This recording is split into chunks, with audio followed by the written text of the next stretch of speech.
You're tuned into the Final Round Show. Keep that browser locked.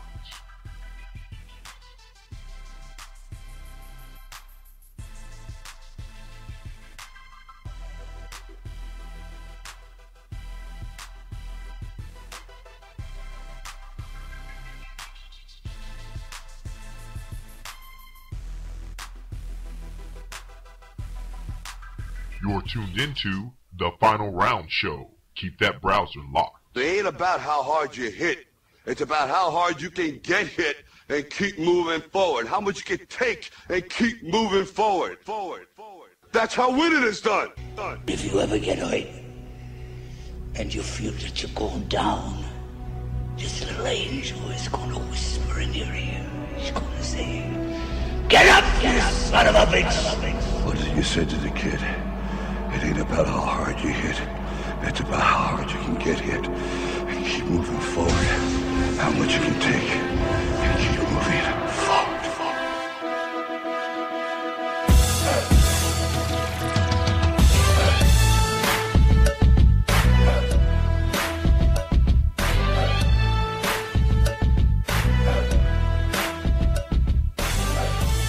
The Final Round Show is broadcasted live Thursday at 9 p.m. Eastern Time. Tune in at eventlevel.com. iPhone users tune in at ip.eventlevel.com. BlackBerry and Android HTC users tune in at bb.eventlevel.com. The Final Round Show is a syndicated webcast of the Indie Republic Network. Fight fans, sports fans, are you ready for the greatest sports show in the world? It's time for the Final Round with Sinsta1 and Master Wills, featuring special guests Deep Freeze, DB, Blaze One, J-Rod, Rico, Ragamuffin, Leffy, the Toy Maker, DJ Watts, and more. Get ready for the ground and pound on eventlevel.com. The Final Round starts now.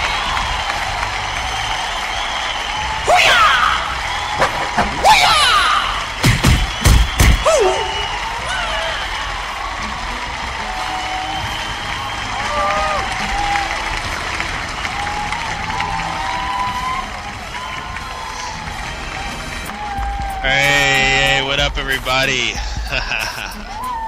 It's been long awaited. It's the new and improved Final Round Show with your boy, Master Wills, and also Sinsta1. What up? What up, man? That was hyped. How you like the intro, man? Man, I'm ready to go. I told you I'm ready. Oh, man. Told you. I see a bright future for the Final Round Show. Me and Sinsta1 are going to tag team up on this, and this is going to become a powerhouse. We're going to be the powerhouse in sports radio for sure. Well, you know, it's I'm really ecstatic and excited about this. You know, this is a big deal. You know, it's good stuff. Event level. You know, you guys are putting it on, as far as I'm concerned. That's right. I also got with me Rico from Hatchet Radio. Yo, what's up? What's up, man? I think Rico's been sleeping around with a couple of hoes or something, man. He's got the itis. I was like, now I'm fine, but you may hear some shit out of Charlie Sheen later on. I don't know what's going on. Oh shit! Yeah, he was on last night. He was actually on Ustream Tuesday night on his show, the Sheen's Corner, and that dude, I watched. He was flipping, dude. That's crazy, entertaining. He called last night. He called into the main event last night. Oh, he did? Yeah. Very. You have to check that out on the replay. Nice. Very disturbed gentleman. I ain't got nothing for him. Something's fucked up in his head. Also got with me Deep Freeze. What's up? What's going on, man? Loving life. Love to hear that from you, man. I can tell by the sound of your voice. We got tons of guests coming in, tons of cameos coming in. I'm very proud to have Tisha Rodrigues on later on. She's a up-and-coming female MMA fighter. Very beautiful, very talented. And who's this other guy we have coming on from Peter? Got Peter Zimbor of NewEnglandSportsTV.com. He's also involved with AFO, does a lot with CES MMA and CES boxing. This is a guy, he does a little MMA stuff, but, this guy's boxing knowledge is ridiculous. This guy has been following boxing for a while. And me and him, one of the biggest things me and him have had is this, the old school debate here in Brockton about the Hagler-Leonard fight. And me and him have debated that over and over to the time where people would think we would go to blows over it, to be honest. I got to say one thing, man. I'm not much of a boxing buff, but I still think Hagler won that fight. Yeah, Hagler did win, and Peter Meek would get into it, and I'll tell you right now. See, Peter's a young kid. He watched that fight on, the ESPN replay, and he's been following boxing from the 90s where, it's all about the judges, and I keep trying to tell him, back in the day, in order to beat the champ, in order to take the belt from the champ, you had to beat the champ, and Leonard didn't beat the champ, and there was a lot of stipulations that Hagler went in. He allowed the ring to be bigger. They changed the glove sizes. He was worried about, blinding Leonard because Leonard had that eye problem. He gave Leonard all that respect and thought that he would be respected. And, he kind of let Leonard run from him. Leonard ran up the points, and Leonard ended up winning the fight. And, that put a sour taste in Hagler's mouth, here in Brockton, to the point where he took off to Italy and started making movies, Yeah, no doubt. Well, I even watched that fight growing up, you know what I'm saying? I watched that fight happen, growing up as a kid. And I would tell you, when you know what I'm saying, when Hagler hit him, he was putting his dick skin into those punches. And all it Leonard was doing was, feather dusting, you know what I'm saying, Hagler's nose. I'm like, seriously, you can't work the judges like that, you know what I'm saying? To me, Hagler was the more aggressive fighter, and he should have won. Yeah, he was so worried about the media backlash because they were so pumped up about him going in and possibly being blinded, and he really didn't go in there. He was aggressive. He had that little flurry at the end. Leonard comes out in his typical fashion. He got a little flurry, scored these little points, and there's a good book out there by Steve Morantz written about it, and so it's tough. It's tough because, like I said, back then you had to beat up a champ to get their belt from them. And Hagler certainly wasn't beat up. Leonard put on a really, really good show for the judges in Vegas, and he pulled it off. He shocked the world, and till this day, Hagler really doesn't want to talk about it. Interesting. I can't wait to have him on. Can't wait to see you guys go at it. A lot of headlines we have to talk about. UFC just did a Sanchez versus Campman. Incredible fight, man. Very controversial finish, but a lot of people around here got to go around and see some behind the scenes stuff there at UFC. My boy Cyber on the 1s and 2s, he got to talk to your boy Kenny. Nice, K-Flow. And I totally forgot, man. I should have went up there and I would have dropped the bomb. I said, yo, Sinister, I would have dropped the bomb on him, man. The three, you should have said the three. I usually call him and his brothers the three Ks, the triple Ks, because it's Keith, Kenny, and I forget what the other brother's name is. And he has a brother, a younger brother that fought. He kicked ass, but he's not looking to do it he's not looking to do this like his brother's doing. But he got skills, and sometimes you hate seeing that, a guy with skills, but he really don't want to take that sport. It's crazy. You think he can take his brother? Nah, because his brother got them elbows, man. Come on, now. Kenny got them bows, boy. He's a big boy, man. He's looking. He was looking buff. Yeah, he's on that, and I believe he's on. I think he's changed his diet too. He's got a different diet going on, and Kenny's looking good. But like I said, he's locked down on that ESPN thing. Mm-hmm. So, it's tough trying to balance. Trying to balance two worlds, so to say. Trying to look pretty and be a fighter at the same time. Yeah, but because you're going to be on TV. You got to be on that show week after week. That MMA show. He wasn't on the show last week. Yeah, I know. But it's still putting money in his pockets. Yeah. And then also a lot of Strikeforce put on another show. Yeah, I was real surprised you were telling me about that. You said big success, big surprise came from something we talked about here a couple of weeks ago when we talked about the fact that, Dana White, my feeling is Dana White is sleeping on women. And this is actually something we can talk with Tisha because, Dana White has been adamant. He said, you won't see women in the UFC. My feeling is that's the one last thing that I think he's dead wrong on. I think UFC has a market for women, and I think Strikeforce has now proven it twice. They proved it when Gina Carano fought Cyborg. The buy rate was through the friggin' roof. And now, again, I'm hearing from Master Wills that fight over the weekend was probably one of the best fights he's ever saw from a fight standpoint. Yeah, incredible. And you're right, absolutely sleeping on the women. I think women fighters are the most brutal. But you know what? I got to get Tisha on the line. You know what I'm saying? So what I want to do real quick, we're going to take a quick break. We're going to get Tisha on here, Tisha Rodrigues, and see what's going on and get that interview rolling. So all of you just stay tuned. You take a quick break. We're going to be right back with the final round show with Sinsta1 and Master Wills. And all the co-hosts, we're going to go in hard. So stay tuned for that. Be right back.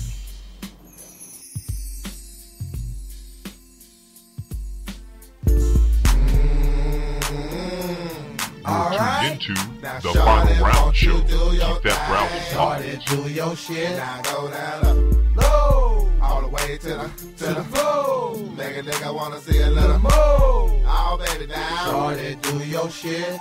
That chick right there, she got some ass. Shake it like a motherfucker. That chick right there, she got some bass. Shake it like a motherfucker. Every time I see that chick, I see that ass. And when she walking down the street, I see that ass. When she step to the floor, they be like, Shorty, do your shit. When she drop it down low, they be like, Then you take your deal. And when she drop it, when she dip, make a nigga wanna trip. I got to get between them heels. If that coochie smell like fish, I don't want that shit like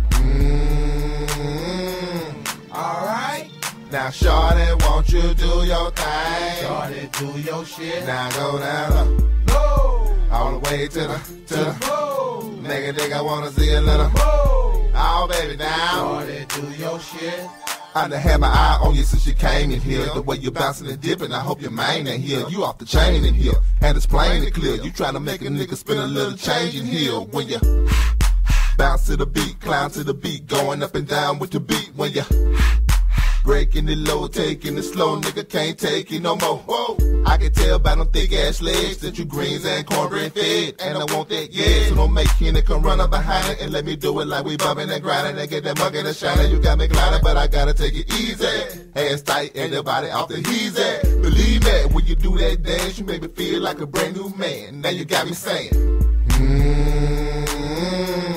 alright. Now shorty, won't you do your thing? Shorty, do your shit. Now go down low. All the way to the floor. Make a nigga wanna see a little more. Oh baby, now shorty, do your shit. If you fine and you know it, clap your ass. If you fine and you know it, clap your ass. If you fine and you know it, and your booty really showing. If you fine and you know it, clap your ass. Twerk something. Let your booty walk, let your booty talk to the beat. Put my head between your cheeks, vibrate to the beat like your body like a roller coaster. Just gotta hold you closer, feeling like a Holy Ghost. Thank you, Jesus. Booty shaking to the left, booty shaking to the right. Booty shaking all night like all I wanna do is a zoom, zoom, zoom, and a boom, boom. Just shake your hump. Cause I like the way you shake it. I just can't take it. I wanna get naked, but I ain't gonna pay it. Chick tryna make some change in this motherfucker. Chick tryna make some change in this motherfucker. Chick tryna make some change in this motherfucker. But I ain't tryna spend no change on your motherfucker. Drop, then pause. Chick tryna make some change in this motherfucker. Drop, then pause. But I ain't tryna spend no change on your motherfucker. Alright. Now shorty, won't you do your thing? Shorty, do your shit. Now go down low. all the way to the moon. Make a nigga wanna see a little more. Oh, baby, now. Shorty, do your shit. Yeah. You're tuned into the Final Round Show. Keep that browser locked. Beat killers blocked on. I had a lot of niggas talking about that hip-hop, that real hip-hop shit. Nigga, we does that too, nigga. Who the fuck you thought we started listening yesterday? Only one thing I respect and can't neglect is lyricism gotta reflect the life you live.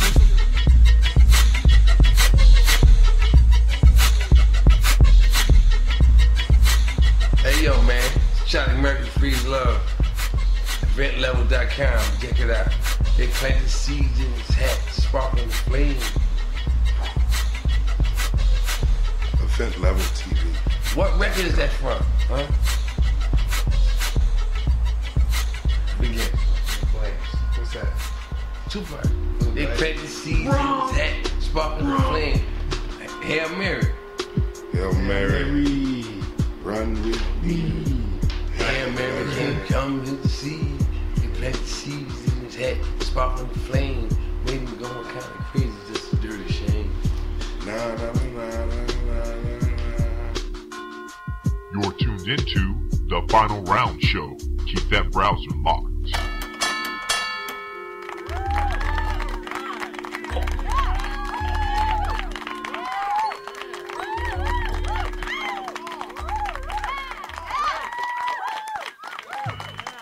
What's going on, everybody? You are back on the final round here on EventLevel.com. Back with Deep Freeze, Sinister, Rico. Got more people coming, but right now I'm very proud to introduce the very beautiful, very talented Tisha Rodrigues, hailing from Massachusetts. What's up, Tish? How you doing? What's up, everyone? What's going on? For our listeners out there, can you tell our listeners a little bit about yourself? Sure. My name is Tisha Rodrigues. I train out of the Boneyard in Taunton, Massachusetts. I'm married. I have 3 kids. I'm a personal trainer, and I'm getting ready to make my professional MMA debut. Incredible. And when is this debut going to happen, your professional debut? I don't know, man. Somebody tell me. I don't know, man. I'm trying to make it happen. It's not happening. So, like I was telling you guys earlier, I was supposed to fight in North Dakota, and that fell through with a bunch of different variations. They were trying to get me to fight in Texas before that, possibly Canada before that. I was supposed to fight on February 19th here in Mass. Then I was supposed to fight in the card that I'm actually working on, Full Force Productions. I was supposed to fight on that card on April 2nd. Mm-hmm. They couldn't find anybody for me to fight on that card. I don't know, man. It's driving me nuts, but I might actually be fighting in 2 weeks. Muay Thai fight, which would be my first Muay Thai fight, but at this point, it's just I'm trying to get whatever I can to stay busy, because I can't be fighting once a year, because it's like getting in the cage all over again, and there's no girls around here. There's just no girls in New England, or there's no girls in my weight class. A lot of the girls around here seem to be 135, 145 and up, and I'm fighting at 115. So, it's tough. I'm even to the point where I'm like, I'll go up, I'll fight at 120, no more than 125, but it's just been rough. So like I said, I'm hoping that this, they get a Muay Thai opponent for me. If they do, I'll be fighting out of Manfredo's gym on his card on the 26th. So like I said, it'll be my first Muay Thai fight. I'm used to MMA, but I think it'll be good experience for me just to be working my stand-up and just something to keep me busy. So I'm hoping someone steps up and takes this fight. I know there's definitely 2 girls in my weight class, and basically they're just waiting for confirmation onto whether they'll accept the fight or not. And I've been trying to fight Muay Thai for 3 years, and no one has ever accepted the fight, and that's always been the problem. You think it's harder for women to go pro than it is for men? Oh, definitely. Everything in the sport is just harder for women, because especially, perfect example, they could have a guy, set up to fight whoever. and that guy gets hurt or he pulls out of the fight for whatever reason, he's not fighting anymore, they can find him like 5 other guys. Yep. You know, most of the time the guy's still going to fight. Usually when the fight doesn't happen is when it's last minute. You know, the guy gets injured, he pulls out last minute, and they can't find a guy. Because you hear it all the time, the guy took the fight on 2 weeks' notice. The guy took the fight on, you know, a couple of days' notice. And it's like, it's hard for women because we don't have that pool of women where, you know, if one of my opponents got hurt, I'm not fighting. You know, that's it. Then I know I'm out of a fight. There's no way they're going to find another girl, especially locally, like around the area. Yeah, That's why I said I've been... Go ahead. Yeah, and I remember Sinister talking before about, you know, well, Massachusetts just got sanctioned, right? Yeah, yep. So that had to have been a big hurdle, too. I mean... Yeah, it did. It changed a lot. The commission coming in, I mean, don't get me wrong, there's some good things about the commission, of course. But then it put a damper on a lot of things too. You know, a lot of the small shows going out of business. You know, money. A lot of it's money and a lot of other things. But yeah, it definitely took a toll on MMA in Massachusetts. Absolutely. But yeah, I wish more girls would get in there, take it seriously. You know, start training and actually take fights and not be so picky about who they were fighting. I mean, the girl that I was supposed to fight in North Dakota, she was already a pro. You know, she had 6 fights, so she had 6 pro fights over me, and I was still going to take the fight. You know, because at this point it's like, God, you know, I'm not going to go take a fight with Magumi Fuji, but you know what I mean? Yeah. At this point, it's like I'm just trying to get in there and fight. So, like I said to you guys too, you know, hopefully I get this Muay Thai fight because at least I'm fighting. At least it's keeping me busy, and I'm doing something, and not just, you know, I'm training. I never stop training. You got to just keep training. But the problem is when you're training for a fight, the training is totally different. It's so much more intense, and you can't really go through a fight camp when you don't have a fight because, you know, the fight camp is leveled off to condition you to a certain point. You know, you go through it so many, you know, you go through the first week, you take it easy, second week, you know, third week, it gets a little bit harder, your conditioning gets more intense, your sparring gets more intense to get you ready for that fight. But if you start off at a fight camp too early and it's too prolonged, then you can die out. You know, so it's not good. I don't understand that. I mean, you're supposed to be a fighter, and, you know, you stepped up to the challenge to fight this person, and they're going to back out. You know what I'm saying? Why aren't they being, like, showing some real fight spirit? Why aren't they taking the challenge? Like, that just trips me out. People always pull out of fights a lot. You'll hear it more with the girls than with the guys. I mean, don't get me wrong. Since MMA has become so mainstream, everybody's a fighter now. Everybody's a fighter. You know, here's a good story why some girls pull out of fights. Tisha was with me on a TV show, and I had a case of the giggles one night because someone told us a story about a fighter, a female fighter, and what happened was that she sold a ton of tickets, but she found out she was pregnant like the night before the fight, and now she can't fight. And in my head, visually, all I had a picture of was this chick sitting in front of a toilet with the friggin' blue stick, trying to shake the blue out of it, going, damn. That's funny. That was probably the commission right there, because now you have to take a pregnancy test. That's trying to shake the blue off the stick. Like, what the fuck? Oh, no. Have someone else pee on the stick. Oh, my God, it's crazy. That's a hell of a way to find out. One now, because I had to go through that in New Hampshire. In my last fight, I had to get a pregnancy test, and really cool, because you're supposed to take you're supposed to get a pregnancy test from the doctor, because I guess you can, you know, people can go pee on a stick and be like, I'm not pregnant or whatever. I don't know why you'd want to go fight in the case if you were pregnant anyway, but I ended up being able to, you know, get a home pregnancy test and bring it in, you know, bring it back in the same night, thank God. But yeah, there's a ton of stuff you have to go through now with the commission, like 1 million tests, and pregnancy is one of them. So yeah, you know, a lot of these girls that want to be, you know, fighters. I talked to you about this when I was on your show. Just the wrong reasons. You know, they want like the fame and glory. They want to be like, you know, the next Gina Carano, and it's just they're just in it for the wrong reasons. You know, and those are the girls that want to take the tomato can fights. You know, they don't want to have any real fights. It's like they just want to fight the people that they can win. You know, and the people that manage them, their trainers. It's the same thing, like build their name up build up their records. And then it's like, it makes no sense because the minute, if you want to make anything of yourself, you're going to have to go through the tough girls. You're going to have to fight them if you want to make a name for yourself. So you get to that point, you fought a bunch of tomato cans, and then you're going to get, so you see it.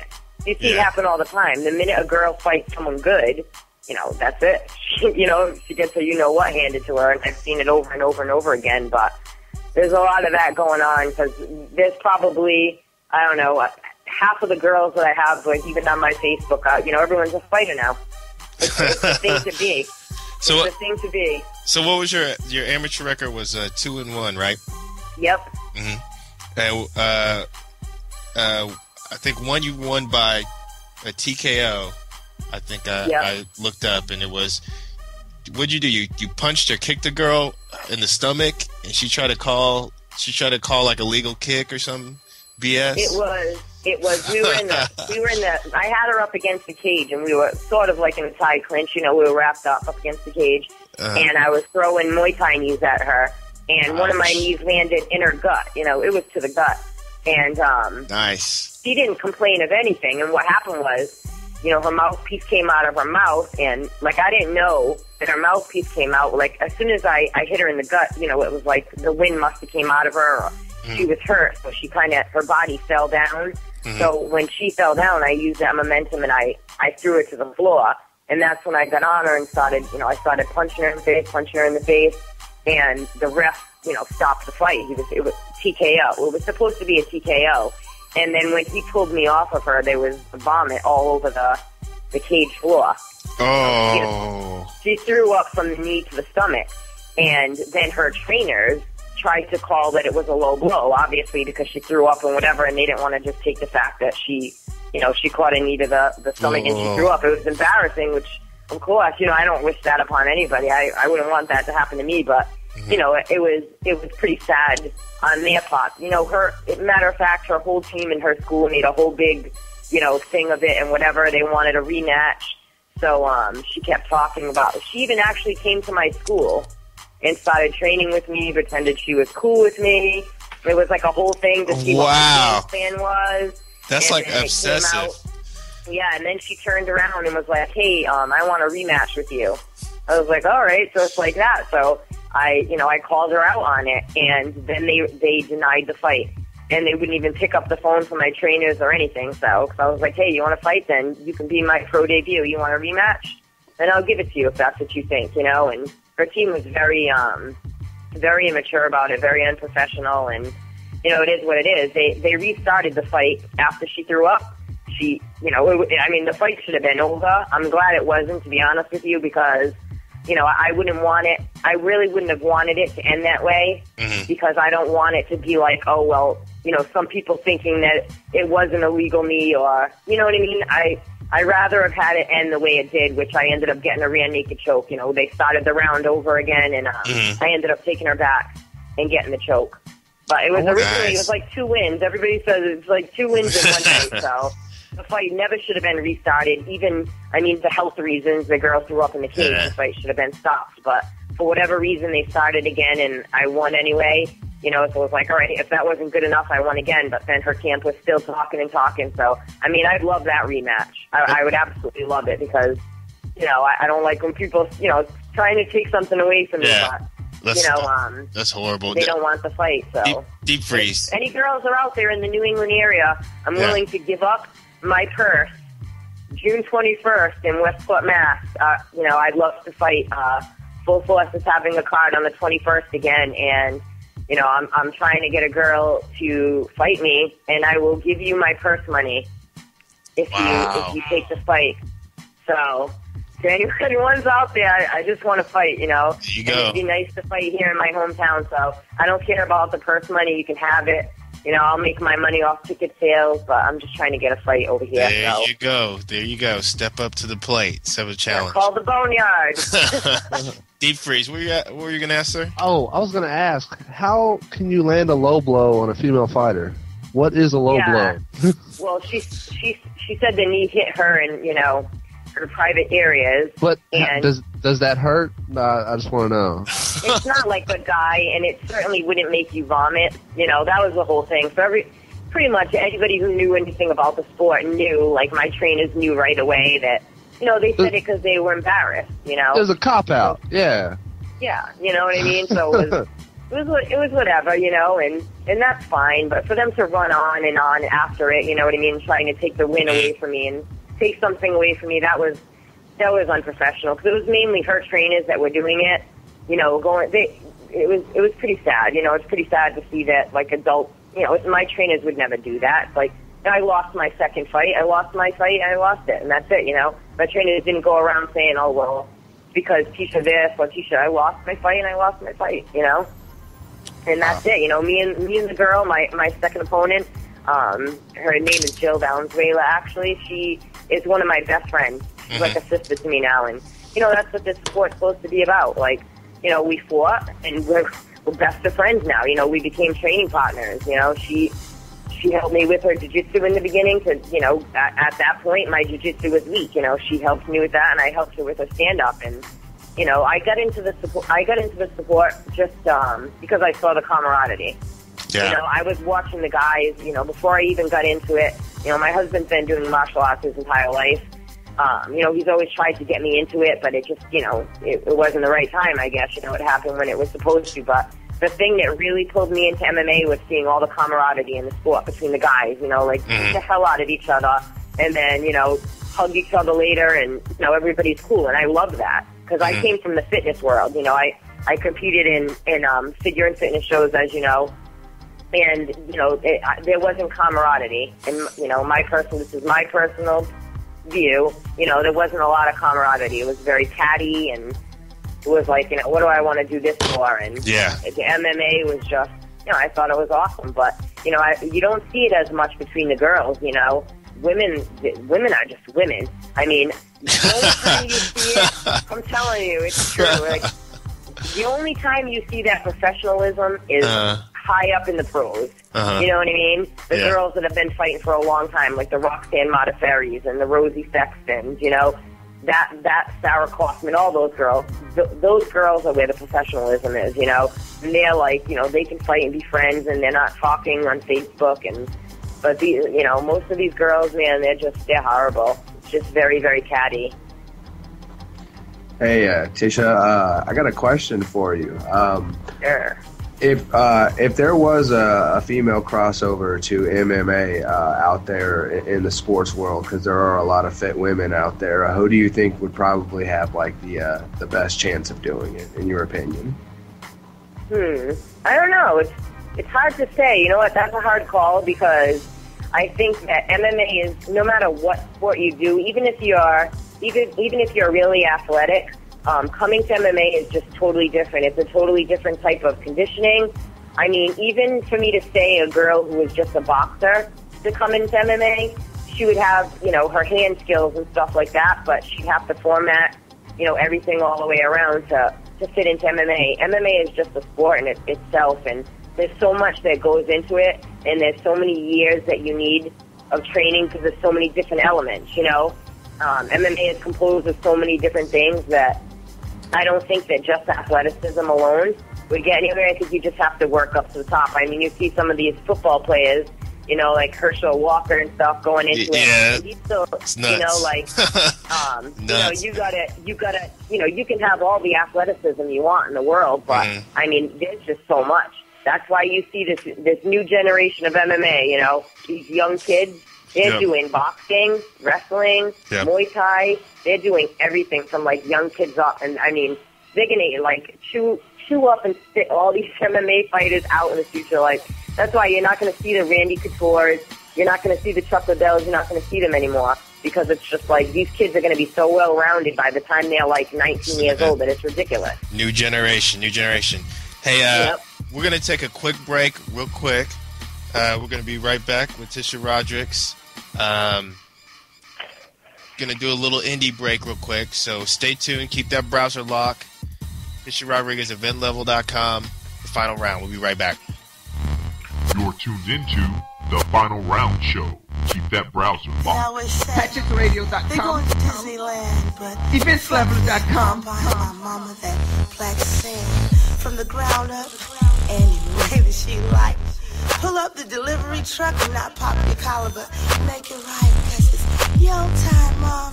It's your time, mama. I'm the last of a dying breed. With the stroke of a pen, the drama begins. Said, mama, I guarantee. I'ma squeeze the streets, I'ma grind for the green. I'ma get this the American dream. I'ma do the damn thing, I'ma bring in the bling. I'ma max out the tracks, I'ma stack a few racks. I'ma do what it do, I refuse to relax. See me, never get sass, never roll dick, nigga, no homo. You're similar to a Spice Girl going solo. Oh yes, oh no, okay, what it go for? Go kick in the dough, then go and kick it with my kinfolk. It's to the point that people tell me go get it. They see me grind, trying to have hella mozzarella, snatching every nickel and dime. If it's robbing, hit a bank. If it's baseball, then I'ma swing. If it's slanging, then I'ma slang. If it's R&B, I'ma sing. Since I was many, I wanted to have plenty. The hood developed the hustle, then deposited it in me. They say the Northwest can't do it. We defy odds like Obama. While ripping off Sweet 16s, flipping the real estate for my mama. 'Cause I just wanna buy my mama a house. Spit the shit that gets my mama a house. If I gotta hit the corner, don't explain me an ounce. I'm buy my mama a what? Buy my mama a house. I just wanna buy my mama a house. Spit the shit that gets my mama a house. If I gotta swing a bat to make a basketball bounce, I'm buy my mama a what? Buy my mama a house. People always saying that he must be cold as a penguin's pussy 'cause his spokes all gold. No one on the corner have swagger, I know, so I'm rolling through Tacoma with the old school flow. The saga continues. Surfing game as if it's orders off of a menu. If I offend you, I won't pretend it's 'cause I'm into professional money chaser. These vocals my money maker. Look, mama, no hands, just lyrics that's known to make you realize I spit it impeccable. Other cats not respectable. Shit that they kick belongs in trash receptacles. Couldn't be seen with spectacles. Grow some testicles. I came to lay claim, my aim's to let you know I done it, did it. In fact, I'm still doing it. Gift to get a grip. Please believe that I'm pursuing it. Driven by determination. Straight go get it. No time for bullshitting. Holla if you're with it. You see, I just wanna buy my mama a house. Spit the shit that gets my mama a house. If I gotta hit the corner, don't explain me an ounce. I'm buy my mama a what? Buy my mama a house. I just wanna buy my mama a house. Spit the shit that gets my mama a house. If I gotta swing a bat to make a basketball bounce, I'm buy my mama a what? Buy my mama a house. I post up popping collars and my game's on frost. Milk the block for dollars and my game's on frost. Third verse of the track and my game's on frost. Summer in the tack and my game's on frost. Oh, so sick with it, motherfuckers get nauseous. So wild with it, mental patients get cautious. So bold with it, I beef with vegetarians. Catch me in the cut like a cesarean. 'Cause I've been on my hustle for a good long while now. I'm flexing my muscle so my moms can smile. Yep, single parent home, left a nigga in the struggle, strangle. Promise I'ma make it so the angle of ample becomes the staple, a sample, and anyone in the way's getting trampled. Hey, hey, I just wanna buy my mama a house. Spit the shit that gets my mama a house. If I gotta hit the corner, don't explain me an ounce. I'm buy my mama a what? Buy my mama a house. I just wanna buy my mama a house. Spit the shit that gets my mama a house. If I gotta swing a bat to make a basketball bounce, I'm buy my mama a what? Buy my mama a house. People always saying that he must be cold. People always saying that he must be cold. Join eventlevel.com and together we can rule the galaxy.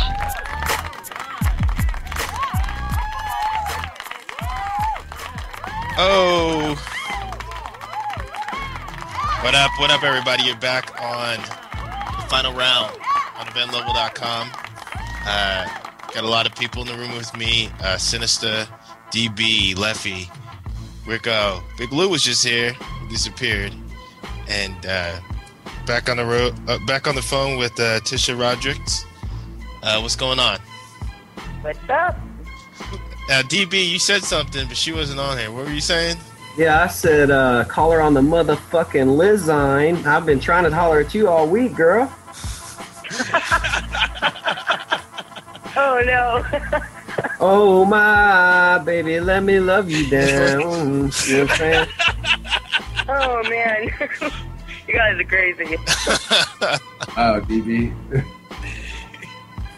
And it needs to be said. It needs to be said. Oh boy. DBs. But for real, I'm offering my services as a sparring partner. For real, on the for real tip. Anytime. I wrestle like a dude, so I'm sure it'll be good practice. Hey, bring it on. So what's your style? Like, what do you think you're good at? Is it like, what's your main? Or like grappling, jiu-jitsu, stand-up, Muay Thai? Where do you feel you? You know what? I think I've gotten to the point where I can consider myself pretty well-rounded. I don't think I'm like great at any one thing. I think I'm pretty well-rounded. Like I said, I like taking people down. I have to say, I'm comfortable on the ground. I mean, I'm comfortable on my feet, but I prefer to take you down and, ground and pound. I'm comfortable with my jiu-jitsu now. I'm really comfortable with my top game. My boxing's coming along. My Muay Thai's always been good. I guess I don't really consider myself just one thing. I'm pretty just well-rounded. Wherever the fight is going to go, that's pretty much how I've been training. I won't train for just one thing because you never know what's going to happen. Now, would you prefer to knock somebody out or choke them out? Ooh. Let's see. Well, I prefer the submission if the person went to sleep.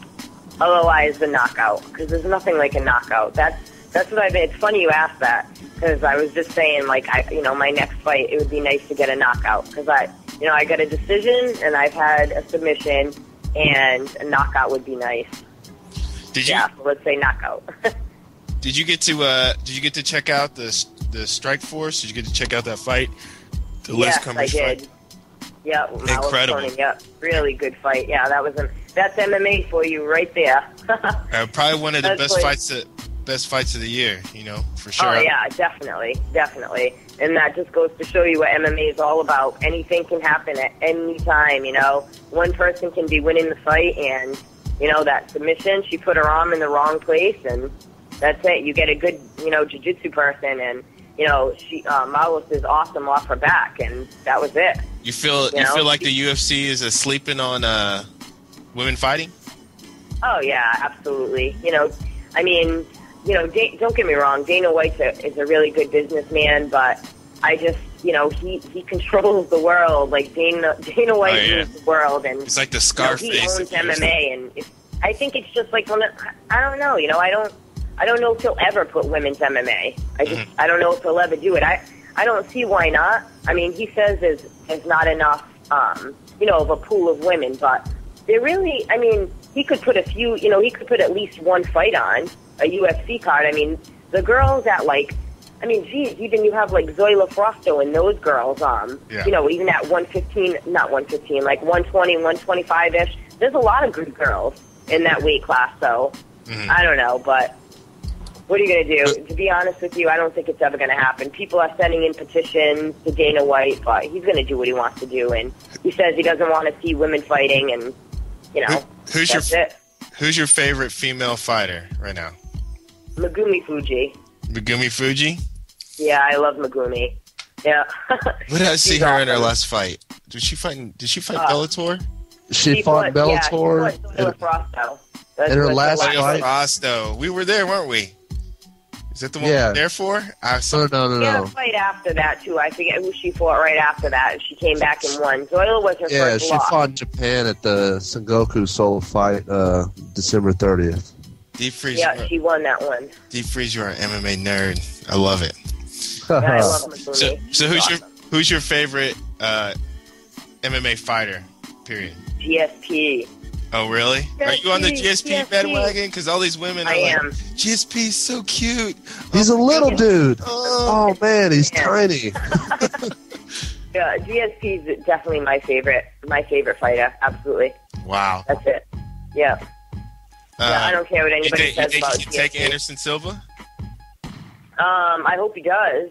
I used to like Anderson Silva more. I mean, I don't dislike him, but anybody that goes up against GSP, I want GSP to win. But yeah, I think he can. Yep.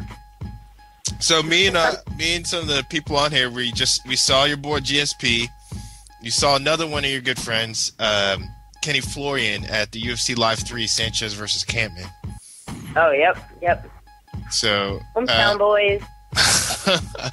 So I guess you and Sinister both know Ken Flo, right? Yep. He's doing his thing out there. He was commentating the 3D show out there. What'd you think about this UFC? I wanted to talk a little bit about this UFC Sanchez versus Campman. How do you feel?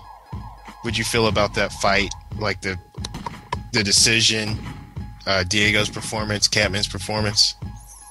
Oh yeah, I think that it was a bad decision. I think it was kind of a bad decision. Like, I was back and forth on that. Me and my husband were both watching the fight and kind of both back and forth on whether or not we thought it was a bad decision. But yeah, I'm going to have to say that I wouldn't have given it to Sanchez. No. Do you guys all in agreement to that? Deep freeze? Oh yeah, when he attempts 15 takedowns and only gets one, and his face got fucked up. Yeah, his face was messed up bad. What do you think about that, Sinister? I didn't get to see the fight because I was doing this whole thing with the AFO, and when I heard about it, I had to go and look it online. And something, yeah, he did. He did miss a lot of takedowns.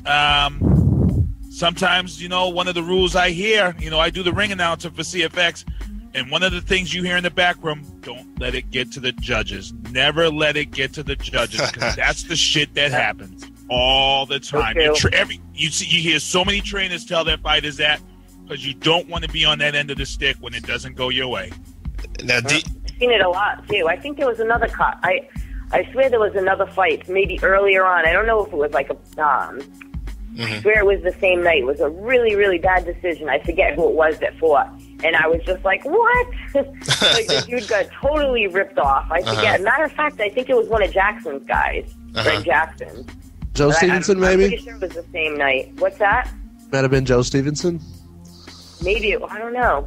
I can't remember. It was a pretty convincing win on the other side. Joe Stevenson really didn't do that much. Maybe that's what it was, because all I know is when they made the decision, I was like, what? It was like one of those crazy, like, what the hell are these judges thinking, Like, I don't know. The last UFC, there was definitely like that when Facuda lost, when he dominated the second and third round, and they gave it to the other guy. There's been some fucked up judging going on, really. I've been appalled sometimes at some of the decisions.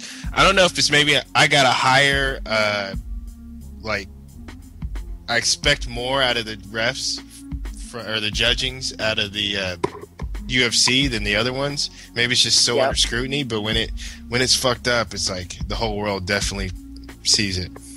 Well, it's not the UFC that has the judges; it's the gaming commissions. True that. So it's not them putting their judges out there. It's wherever they sanction the fight, they give them the judges. Rogan's been very vocal about that. DB, what'd you think about that decision? You're ringside, man. Ringside. I was ringside in the booth with Kenny Florian. I really didn't get to see the fight as well as I did from the living room the day after, or even a few days after. But going back and looking at it, I really think Campman won. He definitely won the backyard brawl style part of it, and he definitely won the face fight. But even the numbers, I really would like to count the punches, and I guarantee it's definitely more in favor of Campman in the second and third round, and Campman definitely won the first round. Oh, as far as the strike percentages and the actual strikes thrown and strikes landed, Campman won big time. He was landing them straight on, too, straight down the middle. Everything was landing. Sanchez was just throwing flurries, and I guess flurries that don't land that much, I guess, count higher at the judge's scorecard. Well, I don't know. Sanchez, that dude showed a lot of heart, man. His face was bleeding all over the place, and he was punching to the very end, dude. It was so exciting. It was a great fight, and live speed, it was definitely harder to judge than what it was going back and stopping it and slow-moing it and stuff like that. But, Dana I got this from Deep Freeze, but Dana, I guess, went back and, $60,000 for fight of the night, and then he just gave them each $100,000 each just because it was a great fight. But I think he partially did that because he knew it was a wrong decision, and he wanted to make sure that Kampman got something extra because he was taking an L in the column. You know what I'm saying?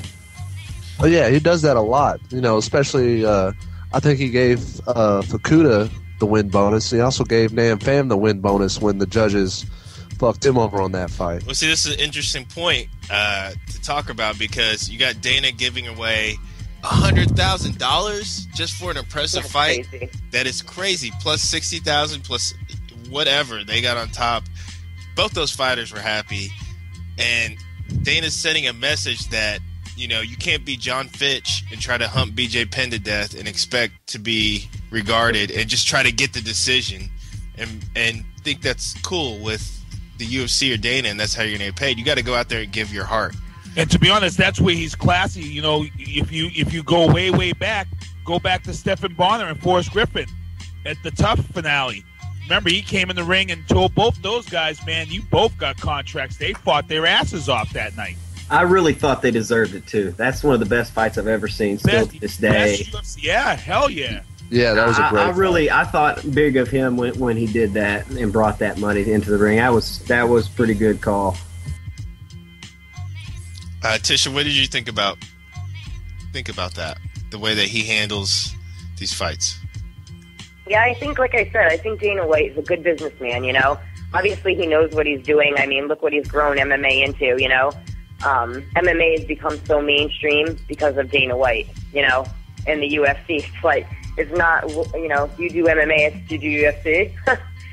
That's how people know it. So, give credit to Dana White. He's going to do what he wants to do, Like I said, it sucks that he doesn't want the women in the UFC, but you never know what the future holds. He knows what he's doing in business.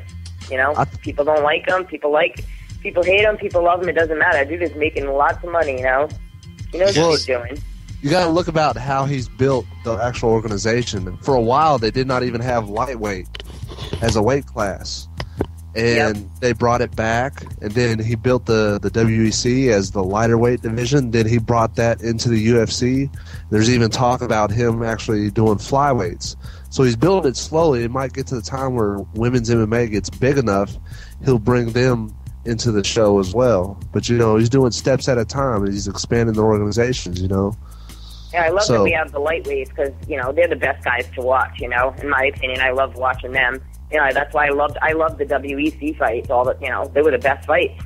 They have all the let's talk about Brian Bowles. Come on, man. Like, he was at one time, he was in the top 10 pound for pound discussion. And he put on an incredible performance at the UFC Live. I think he can get back into that discussion. I mean, he just ruled. I can't believe he pulled off that submission on Damacio Page. Damacio Page put that kick. That was a crazy kick that he did. Left a big whelp on the back of Brian Bowles' back. But Brian Bowles was a champion, and he looks like he's going back for the belt.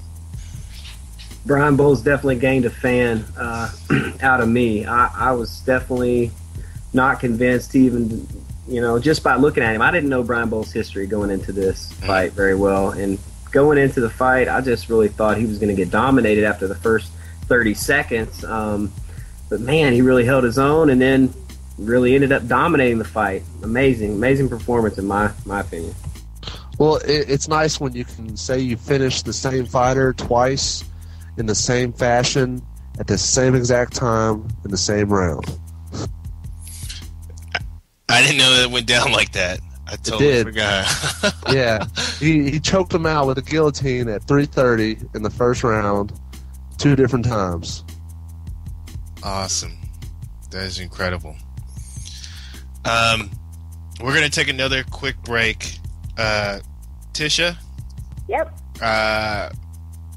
Thoroughly enjoyed having you on the show. Do you have any shout outs or first of all, tell people where they can find you online, because DB was talking about your pictures. Very beautiful fighter. Can you feel me? Where can they get some downloads? Where can they get some tweets? You can check out my website. My website's done by my sponsor, Scott at Lead Creative Group. It's www.thelittlebully.com, and that's little like LILBULLY.com. Twitter, MMA Chick 7, and then I'm on Facebook. Just look up Tisha Rodrigues, and if I can shout out my sponsors real quick. Yep. Can I do that? Yeah? Yeah, hell yeah. Do it. Babes of MMA, Betting Court Nutrition, Knuckles USA, Never Surrender, Lead Creative Group, House Cat MMA, No Quarter, Grip Mouth Guards, Defense Soap, Most Hated Fight Gear, 666 Fight Wear, Tussle, MMA Most Wanted, Fight Chicks, Boston Brawler, and Rising Fighter. And then there's my good friend Don Wheel Sitter. He helps me out with tons of stuff. He does the maintenance of my fan page and keeps everything in line, and wicked good guy, you know. So yeah, that's about it. My 20-mile long list. Thank you. That was awesome, and shout out to Boneyard, right? That's your absolutely Boneyard, Taunton, Massachusetts. What up? Yep, Boneyard Fight Team. We have some fighters fighting on full force in a couple of weeks, so good luck to those guys. And you guys coming to the show? Are you coming, Keith? Yeah, I'm going to try to be out there. You just keep hitting me up and let me know. Like I said, I got the ring announcement this week. I got the ring announcement on the 23rd and the 30th, so my schedule is... You're busy, huh? You're busy like me. Oh, I know. Seriously. Your show was supposed to be April 4th, wasn't it? No, April 2nd, yeah. April 2nd? Originally, it was February 19th, and then it was moved to April 2nd, yeah. What night's the 2nd? I think it's a Saturday night. Yeah. That may work for me. Yeah, that may work for me. So that could I'm work. I'm going to be out there. Yeah, come out. I'll put you on TV. I'm going to be doing, I'm going to be corresponding for the nextgreatfighter.com.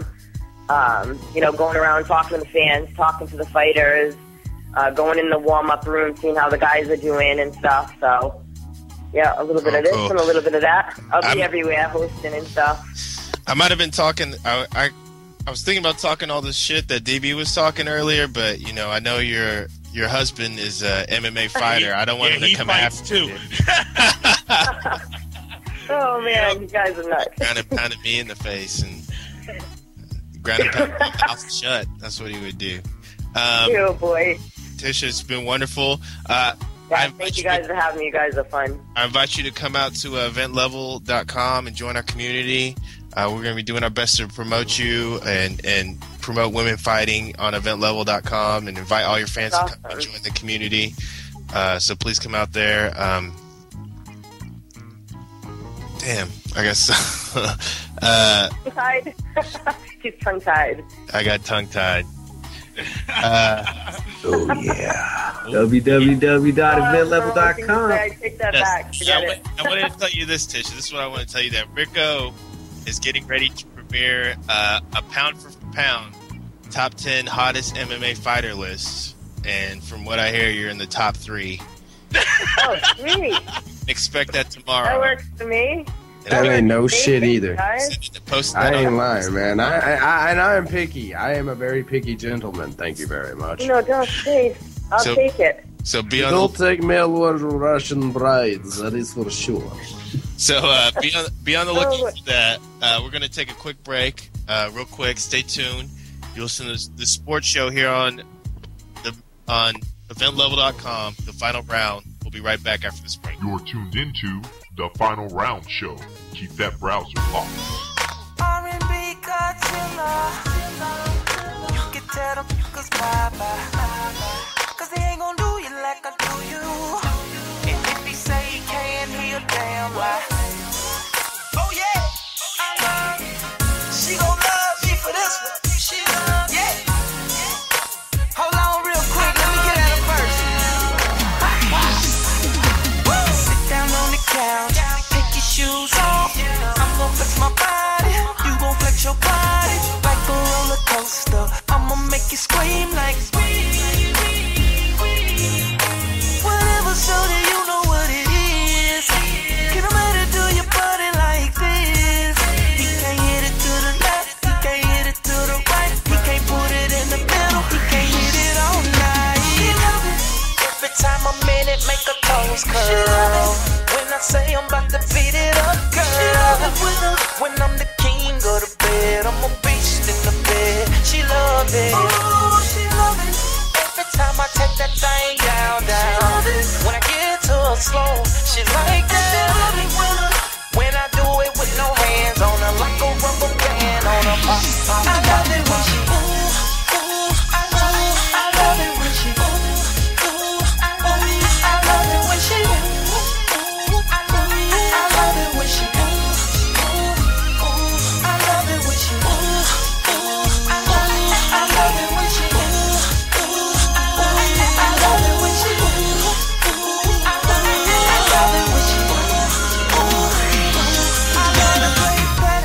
patty cake, she know I'm the man. She roll it up, fast as she can. My baby like a stripper, coming down the pole like. Girl, if you keep on doing it, you gon' need your hair did, need your nails did, cause I'm going in. Girl, you gon' come out looking like a hot mess. They don't know we had sex. She love it. Every time I'm in it, make her toes curl. When I say I'm about to beat it up, girl. When I'm the king of the bed, I'm a beast in the bed. She love it. Oh, she love it. Every time I take that thing down. When I get to her slow, she like that. She love it when I do it with no hands on her, like a rubber band on her. I love it when she I love it when she I love it when she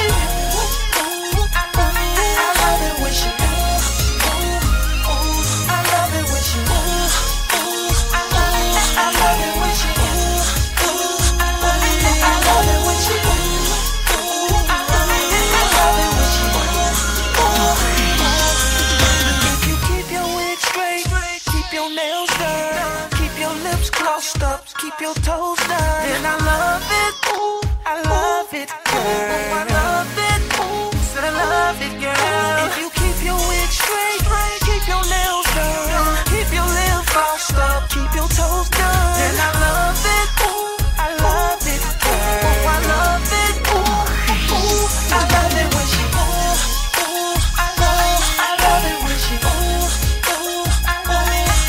it when she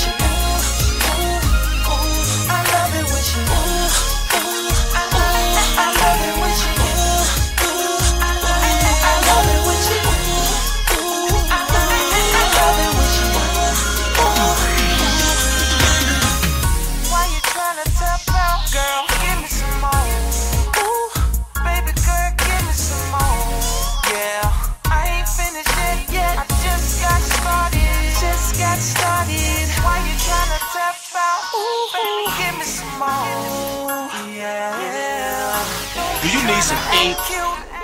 Ladies, do you need your hair laid? Come on down to Dangerous Minds Tattoo and Beauty Salon, 7321 St. Andrews Church Road. We got 5 professional licensed tattoo artists ready to serve you with the brightest inks, the hottest colors, and the best designs. We got 2 hairstylists on deck.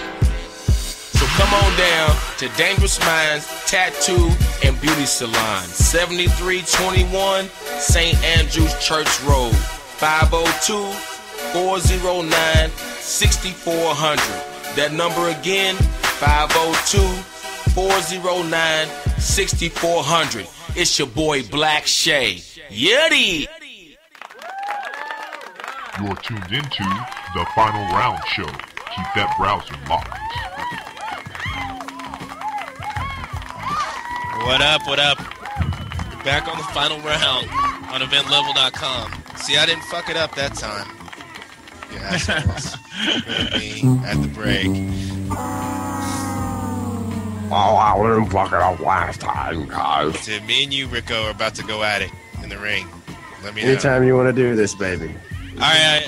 Anyway, you're back on the final round show. I'm here with Sinister, Deep Freeze, DB, Rico, Lefty's lurking, and I'm proud to have this guest with me, the boxing savant Peter Zimbor. What is up? How's it going? Great to be here on eventlevel.com on the final round.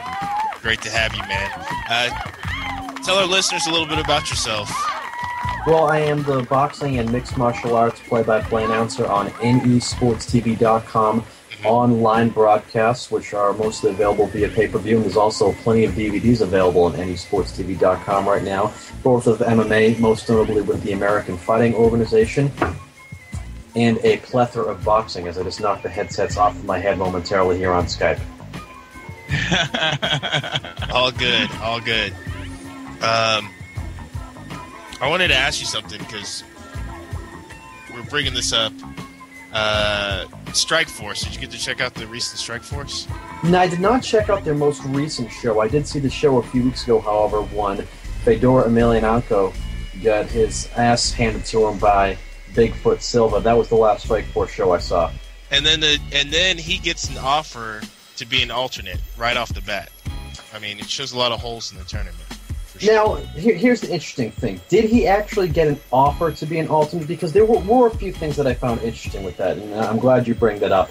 At the post-fight presser for the Strike Force event that featured Fedor taking on Bigfoot, they did mention Fedor possibly being an alternate in the tournament at some point down the line if someone fell out due to injury. And I thought that was not just because they had a fight earlier on in the evening to determine an alternate in the event that someone got injured during the tournament and could not continue. But was he ever officially made the alternate or no? He is the number one alternate.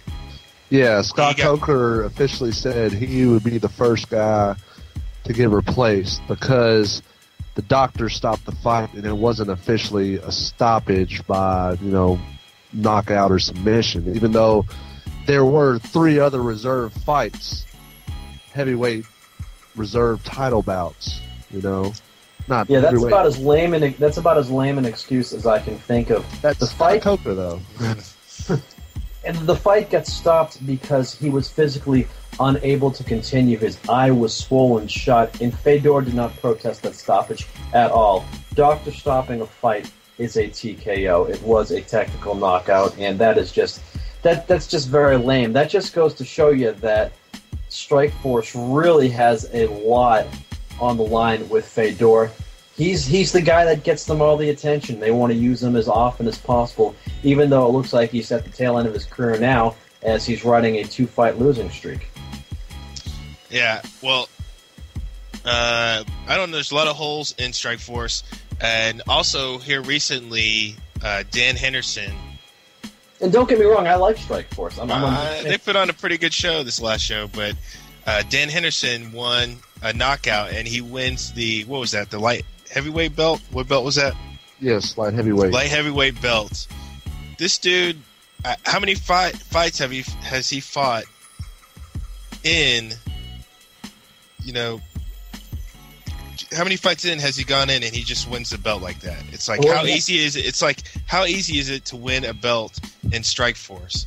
Well, I'll say this about that. He did have one fight previously in Strikeforce in the middleweight division where he lost to Jake Shields. But prior to that, he was riding a fairly good winning streak at light heavyweight. And actually, he may have lost his most recent light heavyweight fight going back to the UFC against Quentin Rampage Jackson a few years ago. But with that being said, when you take a look at Strikeforce's light heavyweight roster, I don't think that you can make an argument against Dan Henderson being either the number 1 or 2 guy. Basically, what it may come down to is Dan Henderson is one of the top guys in a division where there isn't much depth on the Strikeforce roster.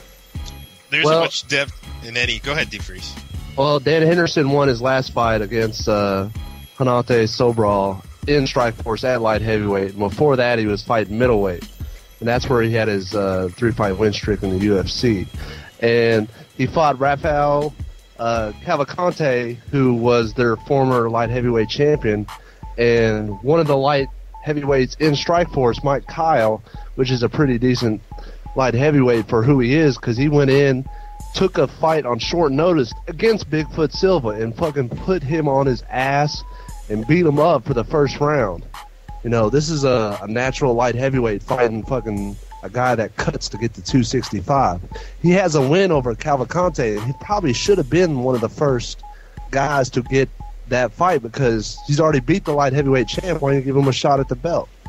So they do have some depth in some of the rosters, but they're tying on to some of the bigger names to sell tickets. And here's something that BJ Penn brought up in his autobiography that came out last year, and he was talking specifically about the UFC when it came to this criticism. While it certainly does apply to the UFC, not as much as some of the smaller promotions like Strikeforce you're talking about, there is absolutely no outside ranking system to rank fighters from individual promotion to individual promotion. The MMA business model is promoters have fighters fight for them and fight for them exclusively at the top level, and they can't go and fight anywhere else. They can fight for their titles exclusively. And there is no other way for these promoters to gauge who deserves a title shot more than the other than who sells the most tickets, who sells the most pay-per-views, who pops the biggest rating when they're on cable. And that's just the nature of the beast. I mean, you can't argue that Strikeforce milks their big names. I mean, you can see it with the tournament, you can see it with whatever, but, you know, that's what they're trying to do to stay afloat. Let me ask you this. I heard that you and Sinister have a kind of a beef going. I heard this earlier as well. I don't think the beef is as heated as he made it out to sound, but we did have a discussion at one point about the outcome of the infamous Sugar Ray Leonard, Marvelous Marvin Hagler middleweight championship fight from 1987. And Sinsta1 feels vehemently that Marvelous Marvin Hagler deserved to win that fight. And to each their own. I'm from Brockton, Massachusetts, the hometown of Marvelous Marvin Hagler, and I am an admitted Marvin Hagler fan. However, when you look back at that fight, I get frustrated by Marvin Hagler. But I'm telling you, step back. You cannot win. You cannot win a fight. You cannot win a fight by jumping out at the last 30 seconds and throwing 10 or 20 pussy punches to the face, and expect me to believe that on a judge's scorecard where a guy has been solidly hitting you to where it sounds like a bass drum's been popping off on your body. But you know what? Your head. Here, let me catch you off. It went to the scorecards. But in the hearts of the fans, man, it's Marvelous Marvin Hagler won that fight. Period, point blank. The man walked away from boxing because of it. So why am I on here giving my opinion if I can't get my opinion? All right, let's hear Peter's opinion here. Come on. Step back for a moment. Watch the fight. Marvin Hagler could not do anything to make Sugar Ray Leonard more comfortable in the first 6 rounds of that fight other than setting a placemat and having a picnic. I mean, he did nothing. Marvin Hagler's aggression did not pick up until rounds 6 through 12. When you give up half of a 12-round fight and it goes to a decision, you're going to get what you get. And it was a split decision. It was close, and he lost. I don't think that's robbery.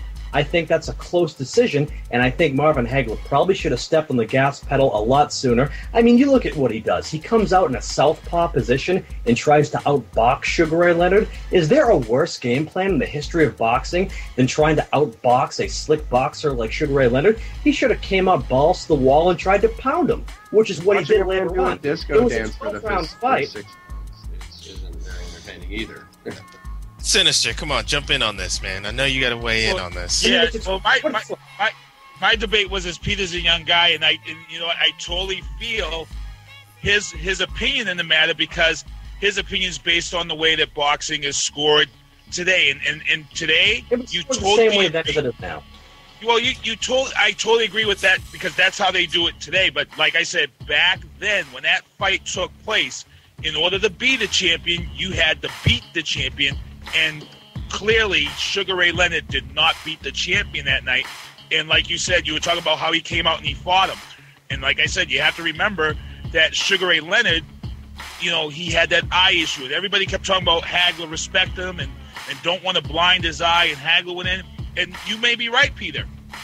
He did set the placemat because he respected... I mean, am I right? He gave away the first 6 rounds of a 12-round fight. You can't do that.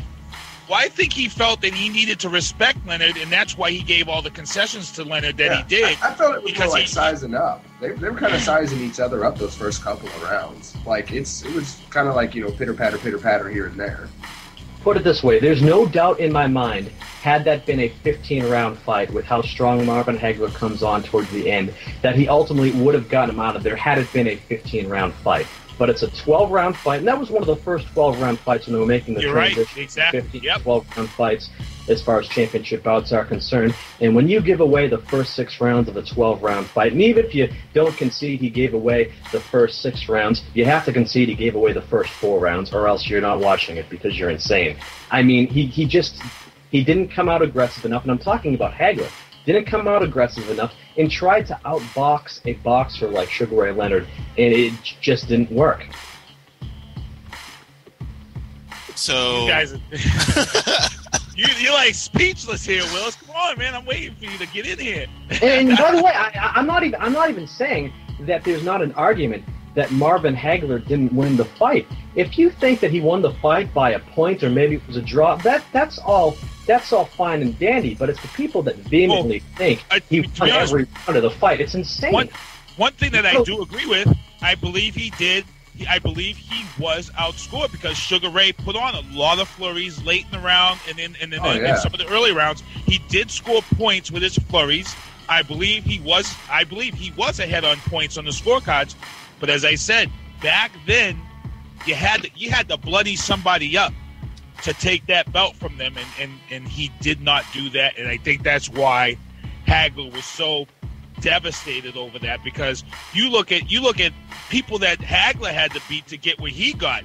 I remember seeing guys bloodied up, and it was like, wow, and he still had it close. So there's no doubt that Marvin Hagler got screwed and got the raw end of the deal in his first title fight against Vito Antuofermo, which was draw. There's no doubt about that, and that's where a lot of the mindset comes from Marvin Hagler saying it's a close fight. I'm the champion. I deserve the nod. No, it's a close fight. It goes how it went, and it was a split decision. One guy had it for Hagler, one guy had it for Leonard, and then some guy from Mexico. This is where the real controversy comes in. One judge had it very close victory for Leonard, one judge had it a very close victory for Hagler, and then the third judge, some Mexican guy, had it way ridiculously wide, I think 118 to 110, which amounts to 8 rounds to 4, 10 rounds to 2, if I'm doing the math correctly, for Leonard. And that's where the real controversy comes in. The fight was much closer than that. Let me ask you this, Peter, while I have you on the line. Sure. Pacquiao versus Mayweather. We talked about this before. I just want to know who wins that fight.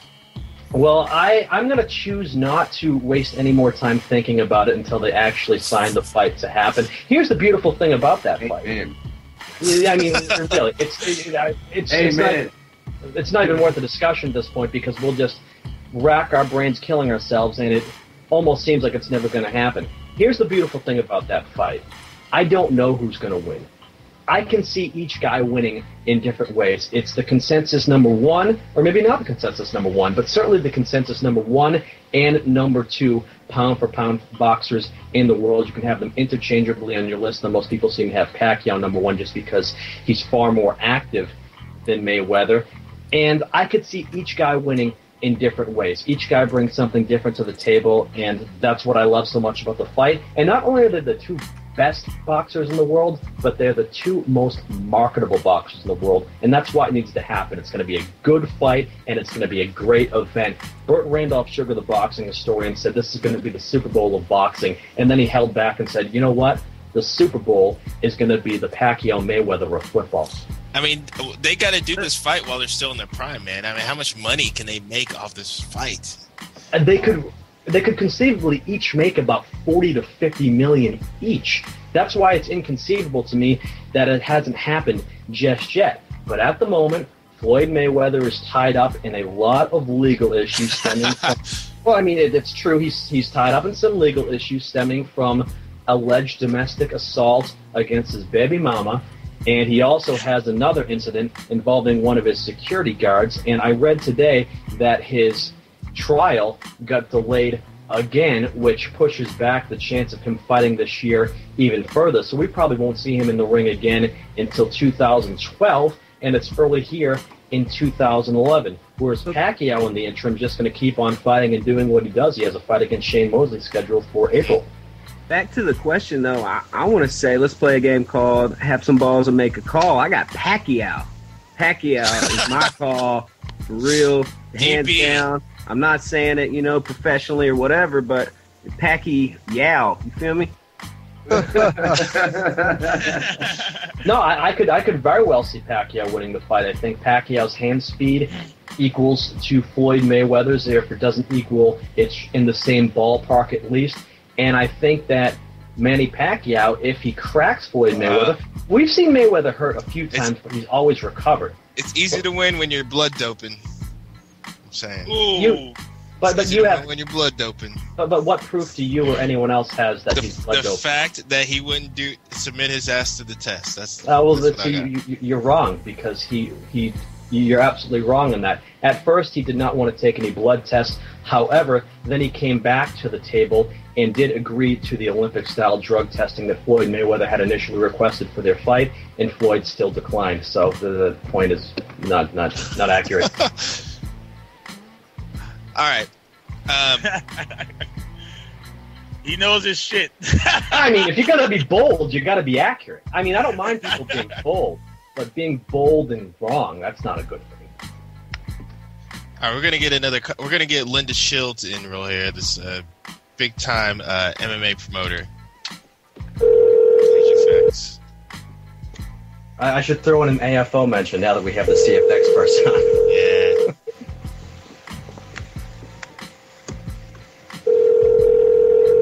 Let's see how this works out.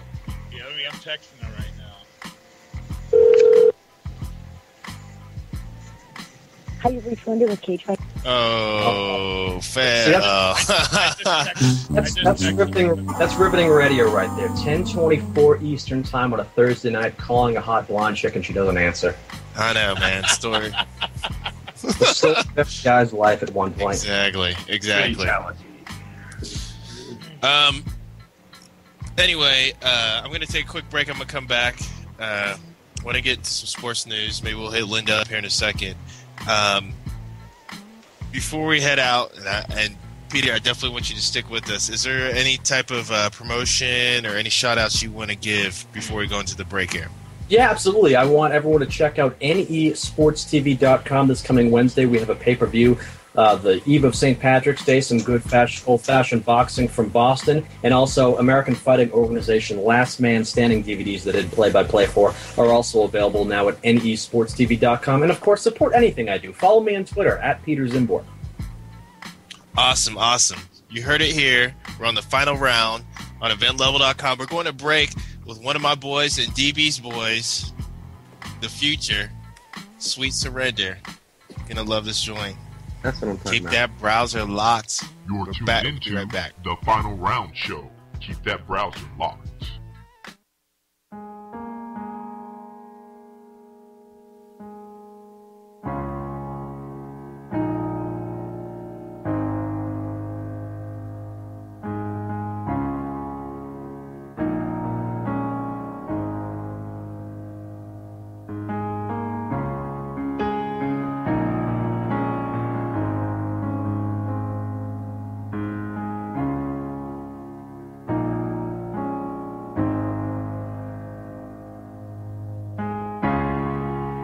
I can't take this time for granted. I fear that this could be my last. Ooh, Lord, and I won't make it empty-handed. So I'll leave it in your hands. And I bow down, Lord, one last time to give my all.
my last. And I won't make it empty-handed.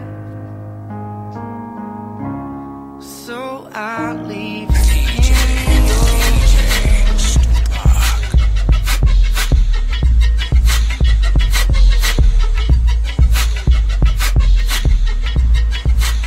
Hey yo man, Charlie Murphy Freeze Love.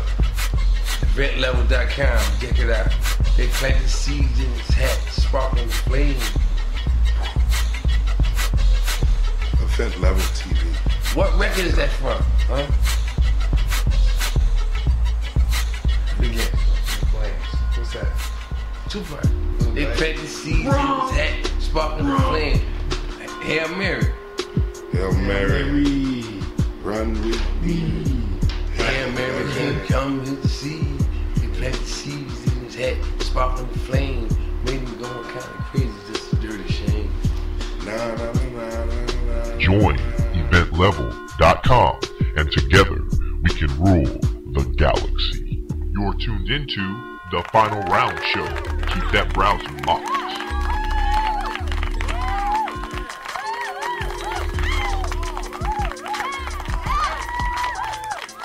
Hey, what's going on, everybody? It's Master Wills, and you're listening to the Final Round Show on EventLevel.com. That was my boy Charlie Murphy. Giving a shout out to EventLevel.com. You need to go out, buy his book, Charlie Murphy, The Makings of Standout Guy. Go check out him. He's touring. Go see the show. It's funny as hell. Is that the Charlie Murphy from Chappelle Show? That is the Charlie Murphy from Chappelle Show. So, What did the face say to the hand? Smack! Smack! So back up the line, and I have very honored to have with me Linda Shields, one of the most beautiful women in MMA. Back order, Linda Shields, how are you doing today?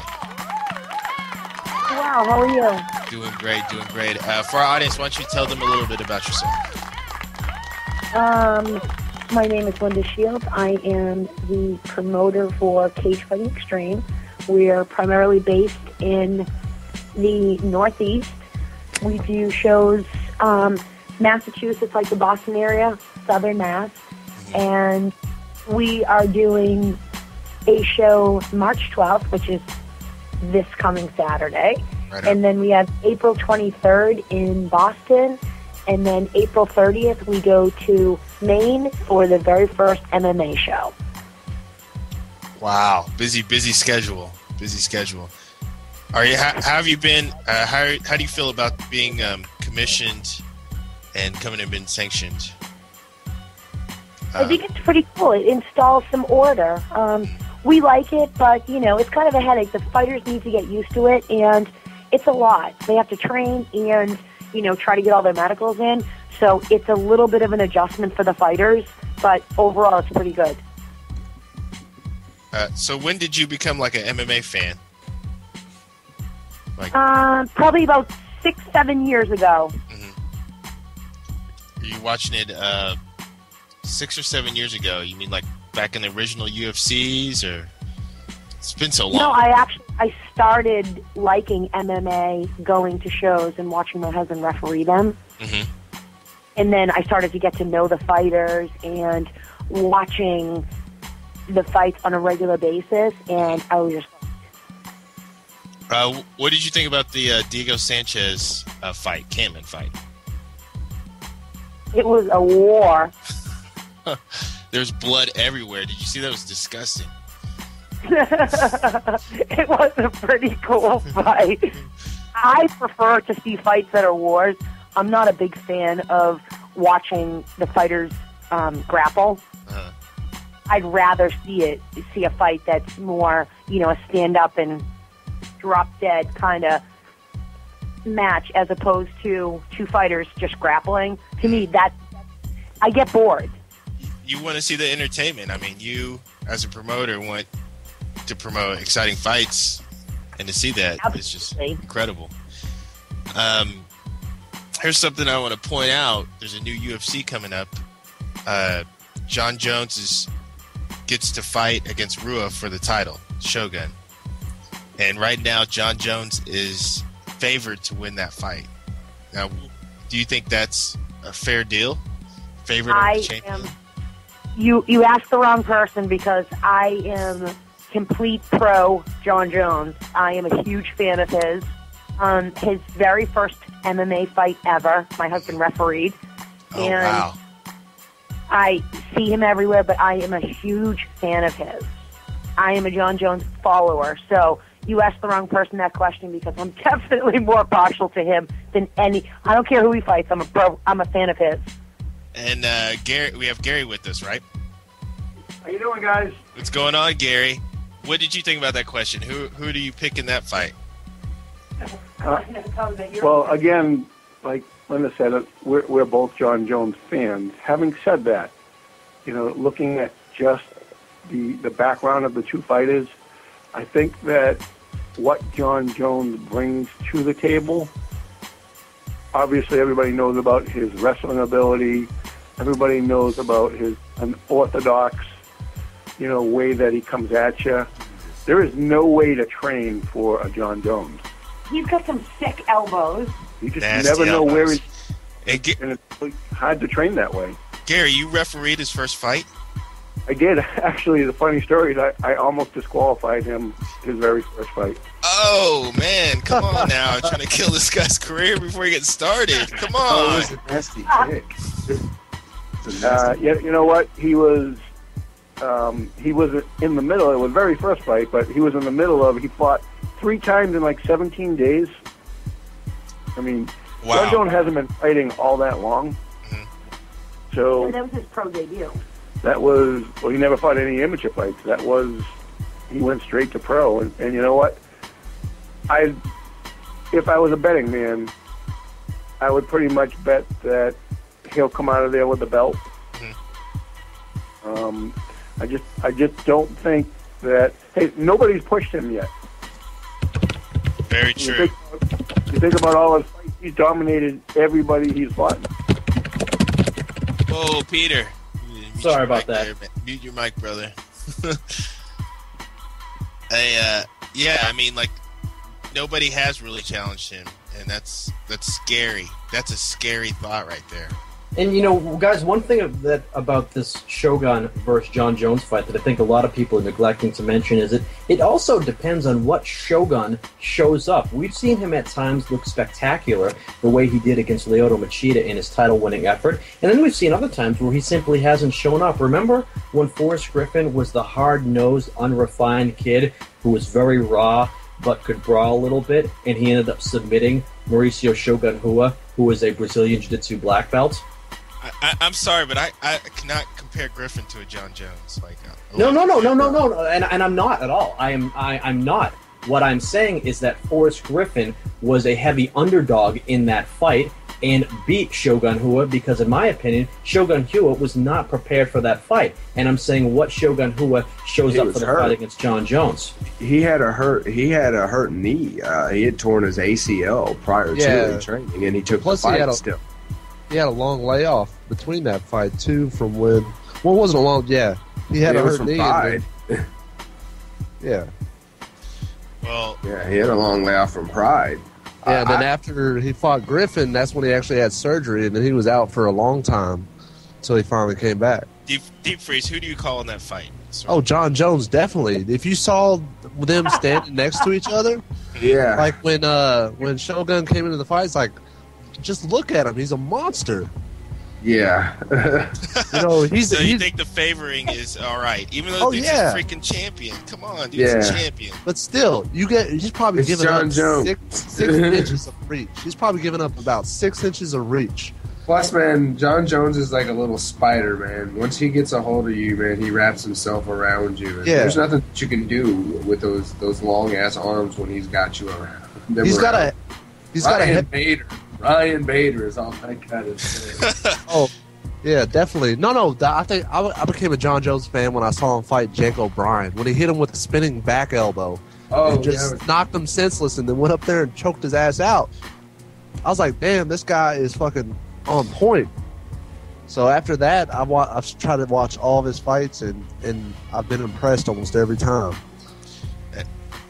Linda. So is anybody thinking that John Jones isn't going to win this fight? I don't know. I think not. I think we're all in agreement for that one for sure.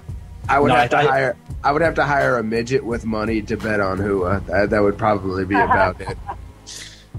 Linda, I want to ask you this question. We had another fighter on earlier saying that her favorite MMA fighter of all time was GSP. Oh, I'm a huge fan of him. So who is your favorite fighter in mixed martial arts today? I have a couple. I'll give you three. Top three. Okay. Chuck Liddell, Iceman, is one of my favorites. I'm a big fan of Randy Couture, GSP, and John Jones. I have a number of fighters that are just like on my list. And there's another one that you guys will see more of, Christian Moorcraft. Christian Moorcraft. No doubt. I'll have to check them out. He's fighting March 23rd. He's fighting in Seattle, Washington. And he's fighting Sean McCorkle, Big Sexy. Uh-oh. Awesome. So, and that's for the UFC Fight Night Live, right? Yes. And Christian is just full of surprises. I love his personality. He's kind of, he has like a warmth about him, but he's also down to earth, and he's always so comical that he can entertain you. But he still holds our heavyweight championship belt. It's not up for grabs until Saturday. Wow. So awesome. He's held that belt since 28th of last year. So he's gonna give Big Sexy a run for his money. Oh yes, he is. I'm partial to him, so I say that he beats him. But Christian, he takes this game so serious, and he has like freakish strength. I won't be surprised if Christian is someday the heavyweight champ of the world, because he just has that type of ability. He moves like he's a welterweight. Even though, he's almost 7 feet tall, he has like a size 13 foot. What? Oh, I'm sorry, 17 foot.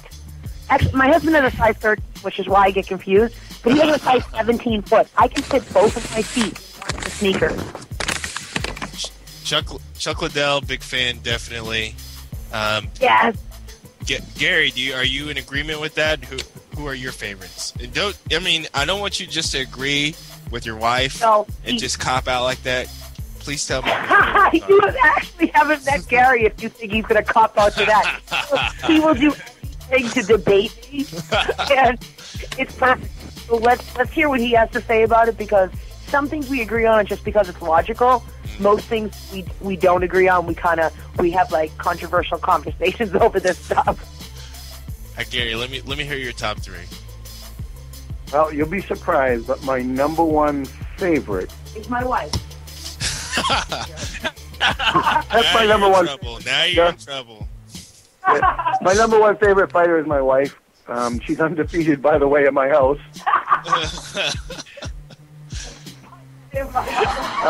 You know what? I really favor the heavyweights, and Brock Lesnar is my favorite.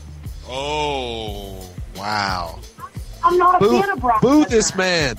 Boo. Ragamuffin of you. Boo. Where's Ragamuffin? I'm not a fan of Brock Lesnar, and I'm not a fan of BJ Penn. And these are some of the arguments that we have, that, BJ Penn, after his last fight, he came out and he was a tiny bit humbled, and my husband looked at me and said, oh my God, you could actually be a fan of his soon. And I said, maybe, if he keeps up that attitude. I don't know, man. I think he's always been a humble fighter to me. I don't know. It's a good argument right there. Well, you know what? To go back to Brock. Oh, here we go. Let's go back to Brock. I'm going to tell you why he's my favorite fighter. Okay. Let's hear it. To me, it really doesn't matter about all the rhetoric outside the cage.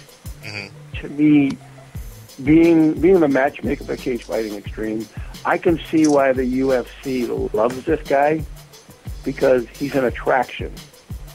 guys, He's a circus monkey. So he's guys like don't come along very often. You know, guys who are 300 pounds and they move like gazelles, and you know they're animated, and you know you just got to remember that a lot of people don't like him because of the way he acted when he first came over here. But you just got to remember where he came from. I mean, he was a WWE wrestler, and that's what they did. Dude, the guy got owned by Cain Velasquez. That guy moves like a gazelle. I thought somebody would give him the talk when he made the transition from WWE. Hey, don't do that stupid shit. You he doesn't talk like a fucking teenage daughter coming past curfew after that one fucking incident, and then right away he's drinking fucking Bud Light at the post press conference. You know. You know what? He got the talk, and you know what? I thought that the guy to beat him would have been Shane Cowan. He was juicing. I thought Shane would have. If there was anybody that was going to beat him, it was going to be Shane Cowan. And he nearly did. Yeah, and Shane Cowan really beat him up in that first round. And oh my God, that was the best first round ever. I was jumping out of my seat. I couldn't believe it. But what I loved about it is that, you know, this guy's a wrestler, and the heart that he showed after getting beaten up in that first round, you know, and coming back was unbelievable. And, you know, when I say he's my favorite fighter, I mean, it doesn't mean that I think he's the best fighter ever. What it means is that he's the guy that I enjoy watching. John Jones is the guy that I enjoy watching. You know, guys who are robots and monkeys, I don't really enjoy Like John, them. you don't like John Fitch coming up in the ring humping people to death for a decision. No, I mean, he's boring. I mean, he wins, but you know what? He's boring. He's boring. That's why you don't He's get boring. bonuses. Yeah, and you know what?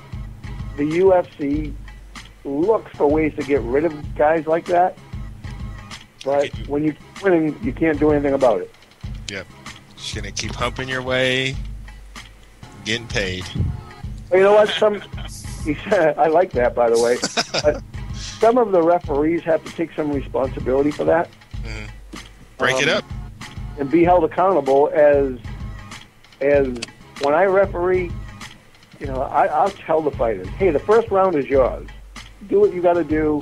You know, play around, see what you can figure out. The second round, be prepared. The third round, you're up. You know, and unless you're moving and doing and sort of exciting the crowd, you're standing up. Gary, can you please, like, put on a class, you know, school some people on refereeing? Because I like what you're saying here. Definitely. You know what, guys? Every referee comes from a different background. And since there's no set, you must do this or you must do that. And the same thing with a judge. I mean, being a judge is so, it's just sort of, just what it says, it's judgmental, but by what you are. I mean, you and I could sit cage side, look at a fight, and we see it two completely different ways. I totally agree with you on that. I mean, some fights I see where people are just locked in, not really doing anything, and I'm like, break it up. But then you get these fights where somebody's in the, has them down on the ground, doing some ground and pound, obviously dominating the fight in the ground and pound, and a referee breaks them up because the crowd is booing because they don't want to see those little clinch and punches and stuff. They want to see people brawled out and punch each other in the face. So it's a very fine line to walk. A lot of criticism from tons of fans watching. I really commend you for it's the activity. It's the activity on the bottom. You know, for me as a fight fan, there's nothing more exciting than seeing Royce Gracie work from the bottom and put people out from the bottom, and it is exciting in that way. But when it's two guys laying there that aren't as skilled, that's when it's boring. And when they use that time to rest. When they use that time to rest, that's the difference. Man, I liked watching Rutten versus Randleman because of the bottom game. I mean, Rutten beat the shit out of Randleman's face pretty badly from the bottom. I mean, those are my kinds of fights. Classic. Definitely, in the first couple of rounds, or maybe even the first round, and see how it goes. Like, if you take someone down and they don't do anything with it, then, like in the later rounds, you need to start standing them up a lot quicker because they're not going to do anything with it. They're just going to take them down and hold them down. You're right. To get back to what you were saying a second ago about the crowd and stuff, when you're a referee, my philosophy as a referee is if you listen to the crowd, you might as well be one of them. I like that, man. I like that. Hey, we're going to take a quick break. We're going to come back with some sports news. You guys are more welcome to stay, or, I want to get into this Heat and Lakers. Just got into it. And some other sports news. Before we go, though, Linda, do you want to just tell these people a little bit about your promo? I know you got the CFX coming on this weekend, this Saturday. Give a little promo or shout-outs or anything you want to give in before we hit this break. This Saturday we have 2 title belts on the line, one of which is Mark Griffin is our light heavyweight champ currently. He's defending his belt against Steve Scratt. And Josh Diekman takes on Randy Smith for the heavyweight title. So those are 2 pretty exciting fights for Saturday. And they can visit CageFX.com for additional info. All right. CageFX, Linda and Gary on the line here. Thank you for having us. It was a pleasure having you, and I really want you guys to come back again. And I'm just so excited to have you and just seeing this whole MMA network, these fans and people drawing together and building the sport. I mean, it's the fastest growing sport in the world, and you can see that every day. We'll be right back after the break. You're listening to The Final Round on eventlevel.com. Have a great night. All right, take care.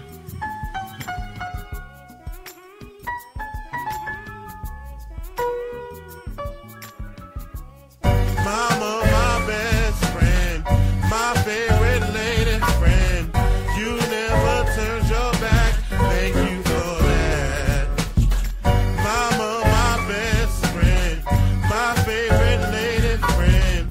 You never turned your back. Thank you for that. Shit, thank you, Mom's Duke. Pardon me, chance you misgrew. How you held me down in the stormy weather. How you turned your back on me, not never. When I thought I would lose it, you kept me in stride. Didn't mean to make you worry when I went outside. No matter what I did, you still loved me back. Thank you for that. Yeah. Unconditional love. It don't even matter that a son's a thug. Whatever situation, we gon' ride it out. But Groove still Groove, she gon' run her mouth. You always kept hope, you knew I was good. Even though half the time I was up to no good. I thank you so much for what you put inside. That's something I would cherish till the day I die. Mama, my best friend, my favorite lady friend. You never turned your back, thank you for that. Mama, my best friend, my favorite lady friend. You never turned your back, thank you for that. Yeah, Ma, tell me how does it feel? Your boy done started taking life for real. Used to play you around, everything was a joke. I didn't realize the amount of stress I provoked, man. I apologize. I know you forgive me, I apologize. When it come to you, mind, throw away my pride. You keep me in your prayers and you always ride. You never steer me wrong, always tell me the truth. You hear it in my music, I'm a product of you. Be a cold day of hell before you turn your back. Family, loyalty, you taught me that. Give God his praise and love myself. You made me rich inside, no material milk. Made me and James closer with the change of your help. He my brother and I love him, Ma. Thanks for your help. Mama, my best friend, my favorite lady friend. You never turned your back, thank you for that. Mama, my best friend, my favorite lady friend.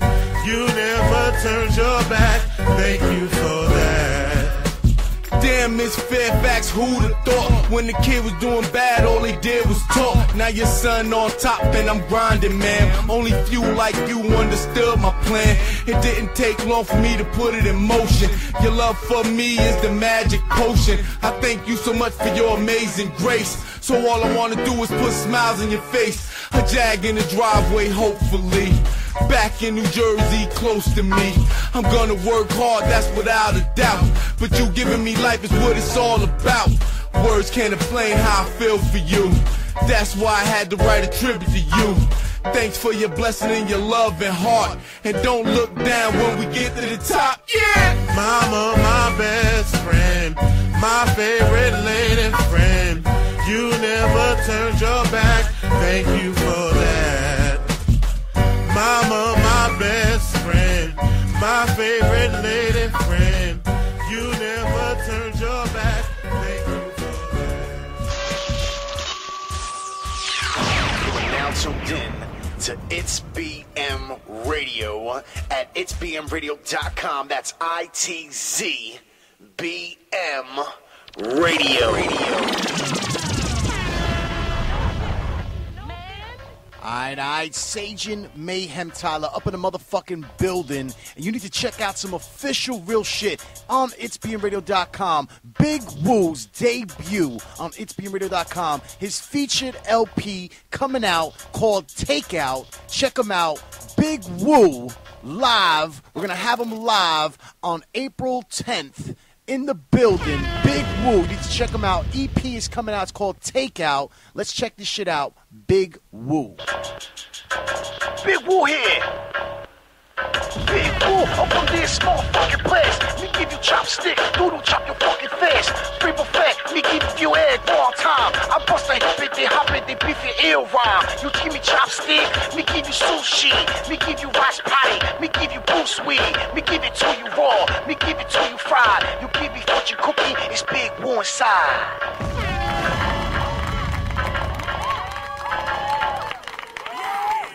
EventLevel.com. Yo, what's going on? You're back on the final round on EventLevel.com. That was my boy Big City from TalkToCity.com, and then also my boy Sajin Tyler promoting his boy Big Woo. It's BMRadio.com. Go in and check that out. Back on the line, I have DB with me, Sinsta, Leffy, Peter Zimbor, Rico, and I got a new guest with me tonight, and I'm so happy to have her on, Miss Topaz Lachey. What's up? Hi, everybody. What's going on? Lachey. I already know. Now that I got Topaz on, what up with the Lakers getting beat by Miami tonight? They just let them, you know what I'm saying? They trying to, give them all the That's why. You think they were just feeling it? Now, the Lakers just broke a 5-game losing streak. You're talking about the media was all over them. All over their ass, like stank on shit. I mean, for real. How do you as a coach come in and say, my players are crying in the locker room? Who was crying? The Miami Heat. Spoelstra came on and said they were crying in the locker room after their loss. Simultaneously, every team that wanted LeBron said, you know what, they can keep him with his tears. So what do you all think? DB, what do you think about this? What do you think about the Heat? I mean, I know you jumped on the Heat bandwagon as soon as the three people came together, Bosh and Wade. I say the same thing about them as what I've said since the beginning. You're going to have to give them some time to mesh. You're going to have to wait to the playoffs. They're just like the Lakers in that respect. You know what I'm saying? The Lakers are struggling. Not a big Laker fan, but, man, they're a different team in the playoffs. Same thing's true of Miami. As far as the crying stuff, I've been around. I don't really do it. It's not my thing. But I've been around some athletes that, they get so fucking pissed off about losing that it brings them to tears. I've seen that shit. So it is real, and it does happen with very high competitors. So, Was it all right for the coach to say they're crying in the locker room? That's a bitch move. That's a bitch move.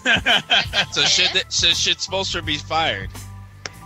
No, hell no. But he made a mistake. I think they're gonna be the same way in the playoffs. They're not gonna play right. They're not gonna play well.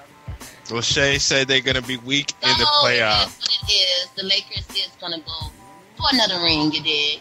It always happens. So yes, I'm in this discussion. Sinister, what's up? What do you got in on this? You know what?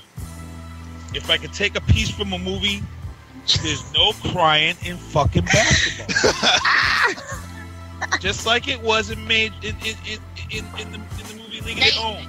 There's no crying in basketball. You almost said up. Major League. We all Charlie Man Sheen up. in mind. I almost said Major League. I think Miami is trying too hard. I mean, LeBron's just trying to get a ring so bad. Here's He the deal wants to with get a ring. Here's the problem with Miami. They lost those 4 games. That says a lot about them. Like I said, those games they lost, 2 of those games they had big leads, and then they lost those games. Like I said, they don't have a real bench to help them out when it comes time for the playoffs. And here's the other problem. The Knicks are playing solid ball right now since they got Carmelo Anthony. And to be honest, the Knicks could cause some serious problems for Miami Heat if they don't get their shit straight. The Knicks are scary. There's no doubt about it. They're scary. Right now, the Knicks are scaring me. I mean, I love my Celtics, but I didn't think Carmelo was going to come in here. The other night, he dropped 30 points, and my feeling was like, damn, this dude is holding it down. You know, they got Stoudemire there. You know, they're just dropping points on people, and no defense. He came in. He made the trip with his point guard. You know what I'm saying? That's a big thing. They're winning games on the backside of the season, and I'll tell you right now, if you're Miami and you're checking yourself right now, you got to be very worried if you're a Miami Heat fan. Hello, my name is Carmelo Anthony, and then I'm gonna pull Chauncey Billups out my backpack. Let's go. Hello, I'm Miami Heat, and I want it so bad. I'm trying to get a ring, just like Kobe. Peter, what do you think about this? Do I think about the Miami Heat shedding tears in their locker room? Yes. I think that first and foremost, their coach should not have let that out to the media. Number 1. Number 2, I agree with Keith. There's no crying in basketball. There's no crying in pro sports, period. Period. So what's going on? I don't know. I don't know. Like, they just interviewed Pat Riley. He said his job's not in jeopardy. And obviously with this win, he could solidify it. But the dude's a young cat. And he has superstars on his team. And a lot of pressure on his shoulders. So I don't know. I don't think I would have said it. But who am I? We shall see when the playoff. We shall see. We shall see. You already know who we gonna show out, like he always do. This is Lakers fan. But I gotta give Lachey props. We've been battling back and forth for the last few weeks since I've started talking to her on this network, and I give her props. I give her props because you know something? The Lakers did something. The Lakers came out this weekend and they sent the message to everybody in the NBA because we were all talking about San Antonio this and San Antonio that. And look, the Lakers came out this past weekend and they shut everybody up and beat them by 20 plus. And sent San Antonio packing home to their moms for early. Wow. So I got to give Lachey props. They messed San Antonio up. San Antonio didn't know it was coming. Right. I mean, it is what it is. I mean, everybody got their favorite team, and we shall see in the playoffs, you know? Now, another thing, you're talking about Knicks.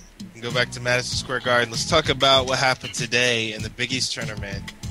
1.7 seconds left, and the referees walked from the game. Rutgers versus St. John's. Did you guys see this? No, I didn't hear about what happened. Bring me up to date, please. Because NCAA March Madness is about to kick off, and it's some of the best basketball you can see.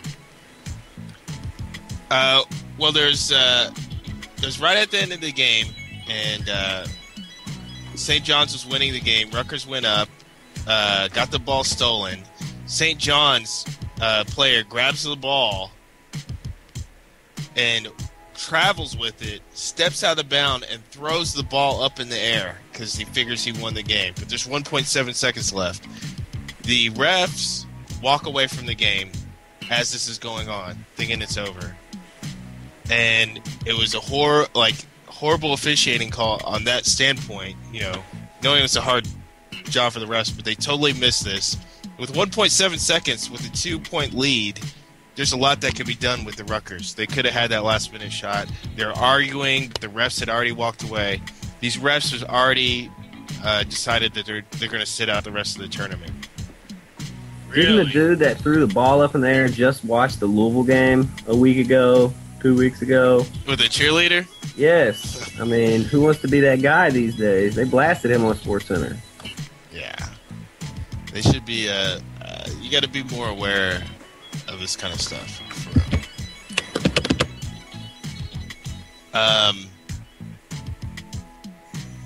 Kemba Walker had a great shot, also with UConn. He had a last-minute shot.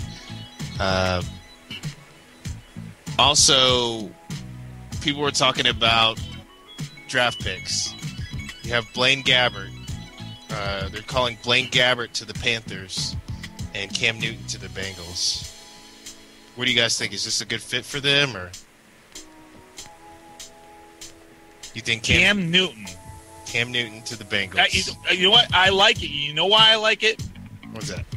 Because they had Carson Palmer there, and he absolutely sucked last year, and he had probably one of the best wide receiving cores in the NFL and couldn't get shit done all season. Carson wants to leave openly. He's ready to go right now. No, he's going. He's gotta go. He's gotta go. And they got to get a guy like Cam Newton in there because he absolutely is horrible. And I don't know why he wasn't even benched last season. I'm surprised they went so long with him, as far as I was concerned.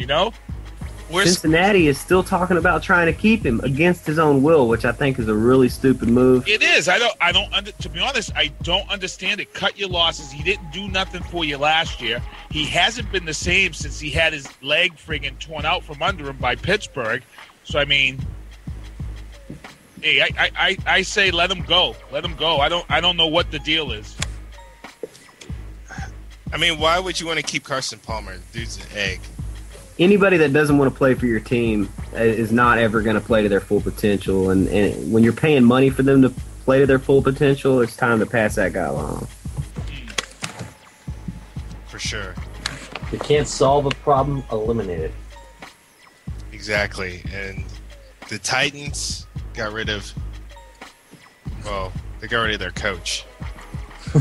You know what all this football talk makes me think of right now? What's that? Just how depressed we are going to be in the fall. Oh, dude. Have to go Sunday to Sunday to Sunday, and there's no football on TV. I mean, I have to tell you, since the NFL season ended, I wake up on Sundays, and right around 4 o'clock, I say to myself, I should have just spent the whole day in bed. There's no reason for me to be up right now. I am doing nothing. I'm accomplishing nothing. There's nothing on TV. I hate it. It's funny, Peter, you say that because one of the things that kind of kept me alive this offseason for a little while was The Walking Dead. I had that to look forward to every Sunday night, but now that The Walking Dead is gone until October, I'm just at a loss. And I'll tell you right now, it doesn't sound good. They extended it another week last week, and it was supposed to be a done deal, but I'm hearing there's still 2 major issues on the table. The 18-week, Larry Fitzgerald was actually tweeting that the 18-game season was off the table, but it's reporting that it's not off the table. That's one of the points that's holding it up. So this is what I'm saying, dude. Fire raining down from the heavens. Cats and dogs getting along with each other. It's full-blown Armageddon is going to happen if people don't get their Sunday football. I just, I see crime rates spiking, total destitute across the U.S. The LA riots will have gotta get it done. It's the beginning of the end. No NFL next year. You remember 2012 is on its way. You had 1 million fish in California harbor float to the top and die. You've got Charlie Sheen losing his fucking mind, and now you may have no NFL. 2012 is coming, people. Hold on. We got a caller on the line. We got a caller on. Hello, caller. Hello. Hey, caller, who is this? You know who this is. Is this Charlie Sheen? Hello, baby. What's going on, Charlie? I've been up for like 28 hours listening to the repeats of y'all's shows. I gotta say something. Yeah. Master Wills, you're the man. Charlie, are you about winning? What's going on here? What are you doing here? Dude, we are totally about winning and winning more and maybe winning even more. Cool. But I don't want to talk about drugs. What we need to talk about is this apocalypse in sports. If the NFL goes down, how the hell am I going to OD? Charlie, you're sounding crazy, dude. You're sounding crazy, man. You need to get some help. I'm just saying. What do I got to do to get my football? That's what I'm depressed about. You're probably looking for like footballs, like pills or something like that, right? No, I've had about 3 or 4 of those Xanaxes. Oh God, Sure. Charlie, you need some help, man. You need some help. Yeah, I'm gonna go lay down with my prostitutes now. All right, you go do that, brother. Have a good one. Have a good night, man. Now I don't know. Now, I don't know if you guys you heard the news up here from 2 weeks ago that the Patriots took a big hit. What happened? Brandon Merriweather, safety for the New England Patriots, shot 2 people. And What? I'm pretty sure he's going to be gone from the team before this season resumes. If it's done. Why is he pulling guns? What the fuck is up with this? What's up with this? You know what? I get kind of tired of this thug mentality in the NFL. God. And I just hate the fact that it's now reared its ugly face with the Patriots. Thug mentality. He's just a Bill Belichick student. He's a cheater. You know what I'm saying? We're trying to use his fist. He's trying to pull out the gat. Let's talk about Brandon Merriweather real quick. Okay, get into it first, and then I'll touch on that Bill. Do you guys remember the one question that the Boston media would ask Bill Belichick when they first drafted Brandon Merriweather? I remember watching Patriots Preview, which was on Channel 5 in the New England area at the time, hosted by Mike Lynch, and he asked Bill Belichick, how much do you put into a player's personal character when it comes to drafting players for your team? And Belichick gave the typical Belichick answer, well, it's one of the factors we consider in a whole line of many factors, or something to that nature. I'm paraphrasing, of course. But what Mike Lynch was implying is that Brandon Merriweather is a scumbag who has a history of personal issues, both off the field and on the field. Remember when he played for the Miami Hurricanes and he's kicking the guy in the helmet? I mean, this guy has a history of on-the-field behavior and off-the-field behavior that is unacceptable. I just think it's unfortunate that allegedly it has gone to this extreme, as you mentioned, Keith. Yeah, it's pretty sad. You know what? We would have had 2 Patriot players with this issue because the ambulance chaser over in Denver had his issues this offseason too with a gun and weapon charge. So, hey, I'm going to foreshadow here. I'm going to pull a Nostradamus. I'm going to say Nick Fairley is going to do the same shit when he comes to the NFL.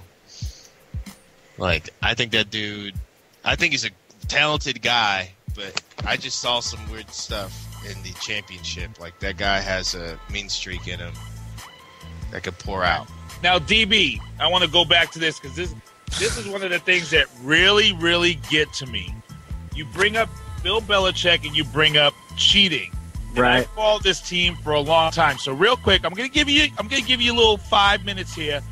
But why do you call Bill Belichick a cheater? Because they're the only team ever to be publicly ousted for blatant cheating. But they weren't blatantly cheating. Because do you realize what was going on there? Enough to get them in trouble with the NFL. Actually, it really didn't get him into trouble in the NFL. What happened is you've got a coach who tried to better himself by putting something out in the public that almost 80% of the teams do in the NFL. Why do you think they cover their lips when you're watching these games on the sidelines? Why do you think these guys employ people? Here's how the rule breaks down for you, DB, if you didn't know. you're allowed to film other teams from the sidelines, but not the end zones. To be honest, no matter what shot you're using, you're going to get the same shot regardless of where you're at on a field that spans 100 yards. All right, so it was a mockery. It should have never have happened. And if you're an old school coach and you come from the old school like Belichick does, you would realize that this is the type of stuff that was going on. And a guy like Mangini Mangini still has this league up into legal issues because you've got a guy out there that's brought a lawsuit against the NFL because of Spygate. This was something that I was surprised that Eric Mangini got another job because so many coaches knew that this was something that went on. And that other job didn't last long, did it, though? Yep, it didn't. And how does Belichick respond? So you say Belichick was cheating, really? Because the following season they came out and they went 16-0, even though they did lose the Super Bowl. So explain how do you cheat getting game film? You're preparing for your game. How does even let's say if it wasn't cheating. What advantage does taping a team give you? It's not taping the team. How's it cheap? It was real live. It was real time, live time. It was real time, live time surveillance. Yep. It wasn't. Let's film the team and film the team and let's watch them next week. It was right then on the spot cheating. And here's the thing. Hold on. Let me hear DB. I gotta hear DB's side. Hold up. I'm a football player too, and you know what? That Spygate shit just ain't part of the fucking game. If you don't get out the field, it's not. It's not part of the game. Are you serious? Hold on. Let me hear DB's point of view. Okay, go ahead. It's not part of the game. It's a sad after effect of technology and a lot of stuff that came along after the game of football that was never part of the origins of football, and it's not the game of football. Go out there, prepare for the team that you've seen on film before, and fuck the live, real time spying on people and cheating. If you're doing stuff that's real time and you're trying to gain the information of the next play, to me in football, that's cheating. Anybody that's I bet you're a play watcher too. I bet when you play Madden, you're over there watching everybody else's screen. That's the same shit. You're a play watcher, and they're play watchers. That's why you should be bluffing. But here's the thing. Recording teams goes all the way down to the Pop Warner level. I'm involved with Pop Warner football here, and you have teams at the Pop Warner level. These are kids that are 7 to 15 that are getting recorded, and teams are taking that information. Teams have been using recorded information for at least the last 10 years in the NFL. It was Mangini who made a mockery of something that everybody knew was going on in the NFL and could really cost them. It may cost them millions of dollars, and that's where Eric Mangini's a hypocrite. And if you think that's cheating, I don't know what to tell you because it's not cheating. Motorola Gate was cheating. That was definitely cheating. Motorola Gate was cheating. I don't care who you are. If you're listening to the other guy's playbooks on his... Yeah, that's cheating. That's you cheating. Other teams' playbooks, and you can know their plays. Yeah, but to be honest... And that's what they did for an entire season. They tapped into the Bluetooth adapters of the other team's headsets and was listening to the play calls. What are we talking about? Everybody in baseball... New England. Everybody in baseball... Wait. So I missed this. Motorola Gate wasn't New England. Who was that? That wasn't New England. Who was it? Because I know it was a football team. I thought it was. It wasn't football, but it wasn't New England. There was a team out there that did get the channel of another team, and it was actually squashed very, very quickly. And it was also brought up in the meetings last year because teams had wanted to put added wireless mics into the helmets of certain players, and that was the problem with the wireless mics, was other teams getting those signals. But to be honest, there's so much game film watched behind the scenes in the NFL that you really don't need a playbook to another team's playbook if you're doing your film watching correctly, because they record so much stuff from upstairs, from Section 300, that these guys can break down pretty much almost every play, which is another reason why you have so much parity in the NFL. Well, I mean, then why do the real time stuff? Just because you guys are using the wrong term here with real time, because the NFL has acknowledged in their investigation that it was not used at any point during the game to give the Patriots a competitive advantage in that particular game against the New York Jets when the whole Spygate scandal went down. It was a week-to-week thing, and the NFL has acknowledged there was nothing that the Patriots gained from that video in that particular game. So it wasn't like real time, like we were watching a feed of the video in the middle of the game. That wasn't happening. Well, either way, I still hate the Patriots. So I figured there you that. go. Yeah, you can hate, but you can't take that decade away from us. So, oh damn, a decade of stomping people's asses in. Jeez. All right, let me ask you, what's up with you had something bad happen in hockey today. The Boston Bruins were playing. You're talking about the Chara? Yeah. The Chara. Boston's Chara hit a Montreal player. Yeah. Something really bad. And you know what's strange? I was on Monday night on the Big Rock show, and I was talking about I was at the Providence Bruins game, and there was a player injured on the ice for about a half an hour after taking almost a similar hit up against the boards. It happens, and but now they're talking there may be a criminal investigation over this hit, and it's getting ugly, it's getting tough, and You're talking about a fractured vertebrae, severe concussion. Yeah. I mean, when I looked at the hit, to me, it didn't seem that hard. I didn't like. It didn't seem like a legal hit, like he was intending to like really injure the person. Mm-hmm. I mean, what do you think about that hit? What do you think about all that going on? I think it's part of the sport. It goes back to like the NFL right now, where they're finding guys for certain hits in the NFL, and guys pull up and don't want to make the hit, and they end up getting injured. I think this is the stuff you see. And you have to remember, this comes down after a team that threw this whole new rule into play. It was last year when the Bruins, I forget which player it was coming across center ice with his head down, took a hit, and everybody wanted to hang the player that hit him out to dry. And the commission even gave the Bruins a chance to kind of get their revenge, and they didn't do it because everybody hated the player that got hurt on the squad that year. But this is one of those things that you see, and it's real tough because it is a questionable hit in my book.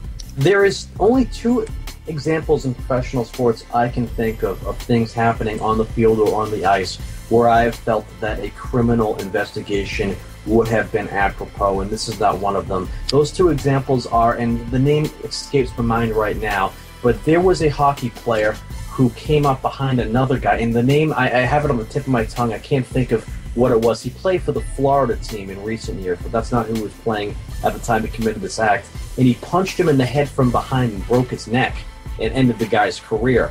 I can't think of his name, but I felt that was such a cheap sucker punch with the intent to hurt and injure. And the guy cried the next day at the press conference, I didn't mean it. Yeah, you did mean it. You came up behind him and punched him, you retard. You meant it.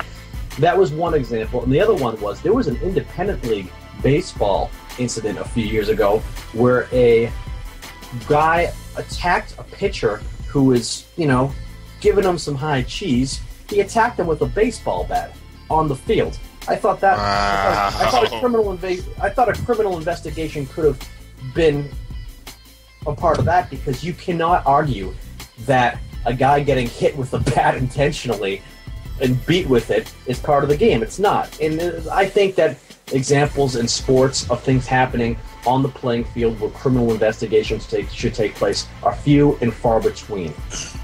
I totally feel you on both those accounts. And when you said that, I thought about Marcus Vick stomping on a dude's chest with his cleats.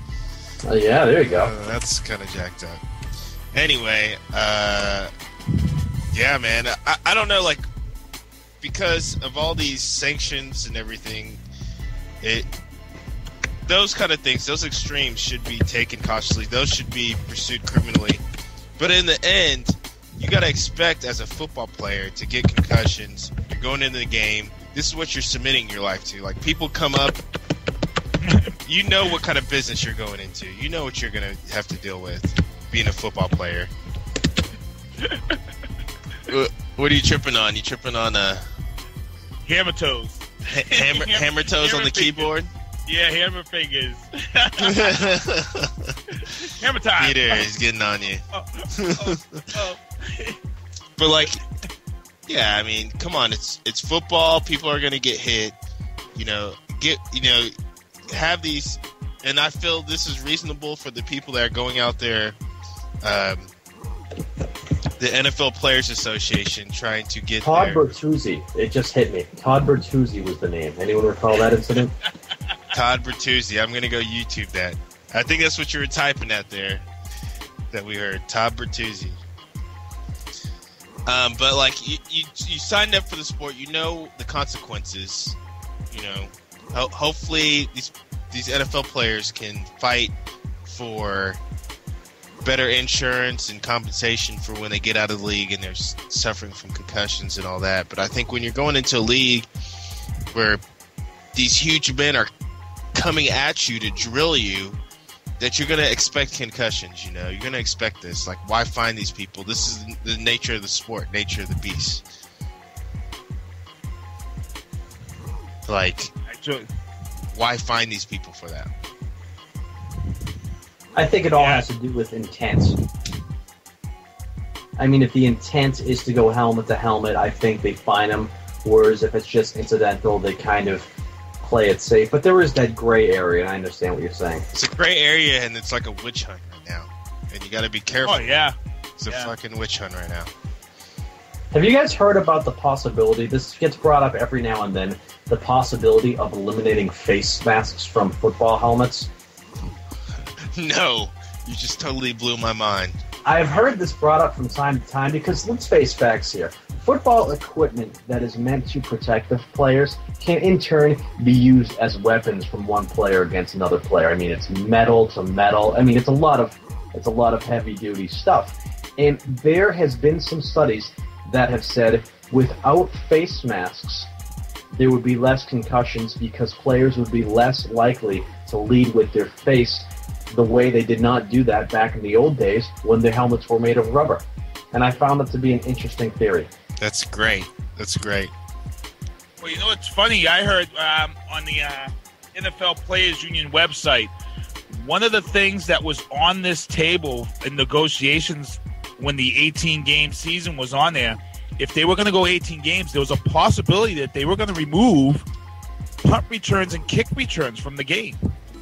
And I thought that would have been a huge mistake because I think you've got some teams there that just win games on their special teams alone, like Chicago Bears. I think that would have been totally drastic if something like that was taken away from football. Yeah, I agree. The only special teams thing that we've never needed and will never need again was the old XFL replacement for the coin toss where they would go and scrum for the ball. Yeah. DB, are you still there? Yes. Now, what do you try? You just wrote here in our Skype, we're in our own little Skype conversation. What did you write there? What are you trying to petition here? I'm on a petition to remove hockey highlights from SportsCenter. Why is this? Is that what you're talking about? Yes. It's just the game I'm not really into, and it's just like, man, they're just reaching for something to report. Maybe the Northeast and Canada, but I don't know. Maybe to have a SportsCenter of the South. I don't know. Wow. Yeah, I don't care about hockey either, but I acknowledge that a lot of people do care about it. Wow. Come on, man. Hockey's been a great sport. Remember the days of Wayne Gretzky and 3 periods, 2 goals. That's all I got to say. It's just boring, dude. Shit's been crazy lately. People are scoring like 12 goals. You know what I'm saying? Like, there's been crazy games going on. The only thing I hate about hockey is that when you're watching it, it's hard to follow the puck. I remember the Fox for a while used to do the little tracer on the puck. A computer chip. Computer chip in the puck. I used to love it, and I loved it. I was excited about it, and they took it away. Well, here's the thing: that the NHL hockey purists, they hated it, and to be honest, NHL on Fox, they had some of their biggest ratings because they appealed to the younger crowd, and when they took that away, a lot of people left hockey, not even including the strikes. But I've always, to be honest, I'm a black guy, and I've always liked hockey. and I grew up in the inner city, but I was a fan of hockey. But I've always felt that if hockey wants to succeed, reach out to your inner youth, your inner city youth, and let's make hockey affordable for kids to play from the inner city, so you can help your sport. But for some reason, they haven't done it yet. Hockey is one of the most expensive sports for a child to play, which is why a lot of kids are playing soccer or basketball or football, because it's so expensive to play hockey as a child. I love that Sinista. I'm a black guy and I love hockey. And I do. I love hockey. I'm a big fan of NASCAR. I freaking watch NASCAR on Sundays. I was excited. I was excited for Daytona this year, and it was nice to see the young kid come up in there and win on his birthday and not even know where the winner's circle was. I'm about to great stuff. I'm about to revoke your black card. It's interesting. There was a time in the 90s when hockey was on national television from week to week, national network television, and now hockey's primary television provider is a cable network that most of the country doesn't even get. Yeah. It's sad. It really is sad. They just need to put Sports Center B, bundle hockey, cricket, women's basketball, all that type shit, golf. DB, you're ruthless, dog. You are fucking ruthless. Now, but real talk though, a lot of people in the South, I see a lot of black people here in the South. They love NASCAR. They're big NASCAR fans. Not so much hockey, but definitely NASCAR fans. And I've been to hockey games. Watching a hockey game live is an incredible experience. It's incredibly fun. Far better live than on TV. Totally agree with that. Much better. Yeah, I agree with that. I think it's the way they cover it. It is much better going to a live game. I'm pretty good. You know what I like too? I like lacrosse. I was a big fan of lacrosse up here. It's just making its resurgence up here. There was a guy I used to watch play. Brian White, used to go see him play all the time, had season tickets, and he actually played for the Patriots and ended up out in L.A., played for the Raiders for a little while. He hurt his knee, and he ended up on the Shield, and now he's on a show on TNT. I want to say it's Men with something. I forget the last name. He'd probably kick my butt on Facebook if he knew I forgot the full name of his title, but he's also the son of JoJo White, Celtic player, but I like lacrosse. Lacrosse isn't a bad sport either. Keith, you're digging yourself in a hole. That's all I got to say. Keith's also a big curling fan. Hey, curling. Okay. I love curling. You know what? I can get here's my black card back. You can give it back to me. Rest in peace, Biggie. Anniversary, Biggie Smalls' death. Got it back. You just got it back. Got to give props to that. It was all a dream. Sweet Word Up magazine. You know what I'm saying? Biggie Smalls. Biggie Smalls, one of the best lyrics in the hip-hop remix of all time. Ever. Flavor in Your Ear by Craig Mack. Best lyrical assassin.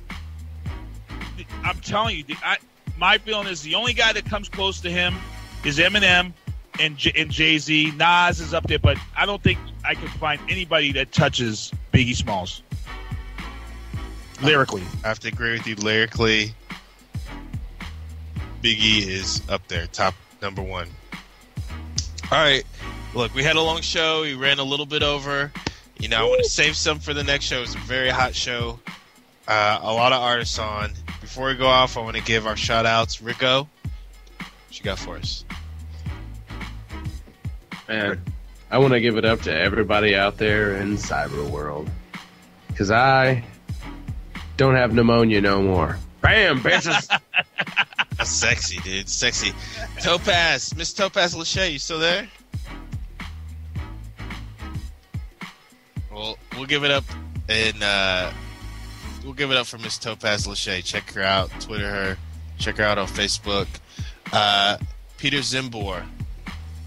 Hey guys, before I go, I just wanted to mention this because I was told we would be talking a lot of MMA when I came on, and though we touched on plenty of MMA, I did not get this in there, so I wanted to make sure I mention this before we are off the air. A few weeks ago, I was at the Twin River Event Center for a mixed martial arts event in Lincoln, Rhode Island, and when a young welterweight by the name of Doug Belanes came to the cage, it was like a rock star had emerged. He sold 300 tickets on his own from what I was told, and it seemed like half the crowd was there to see him.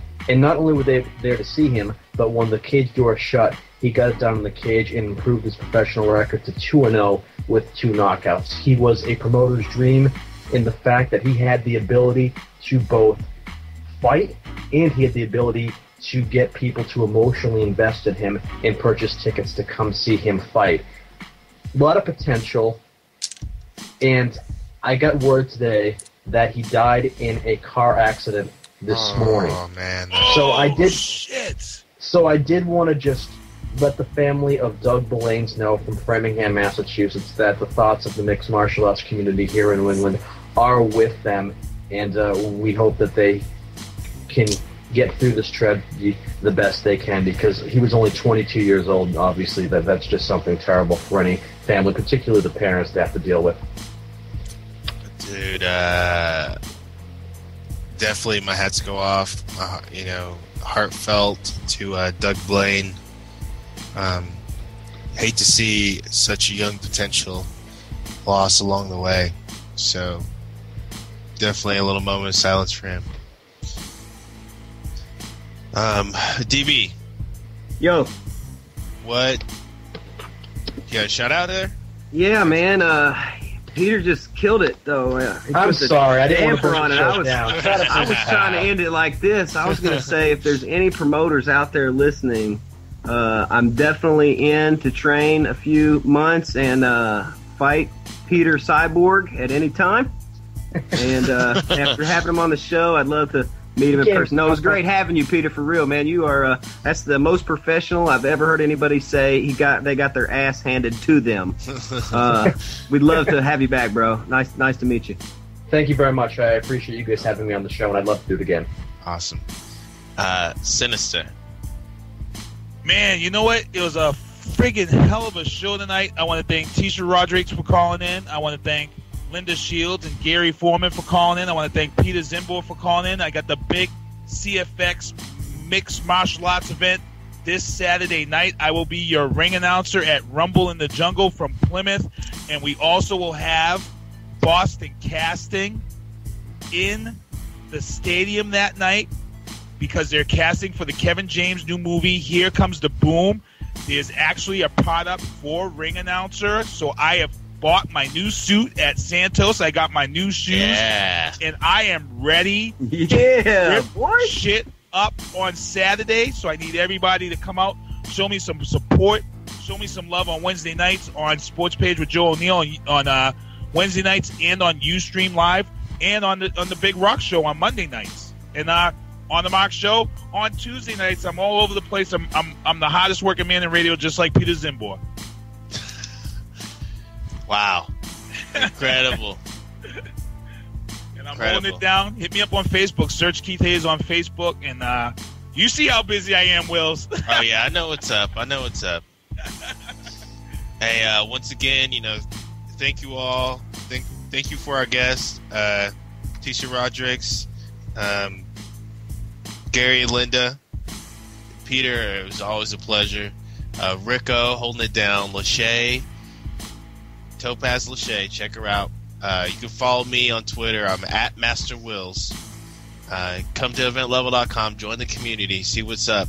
And we're going to be going hard on the sports show. I mean, if this was not a testament to what's in the future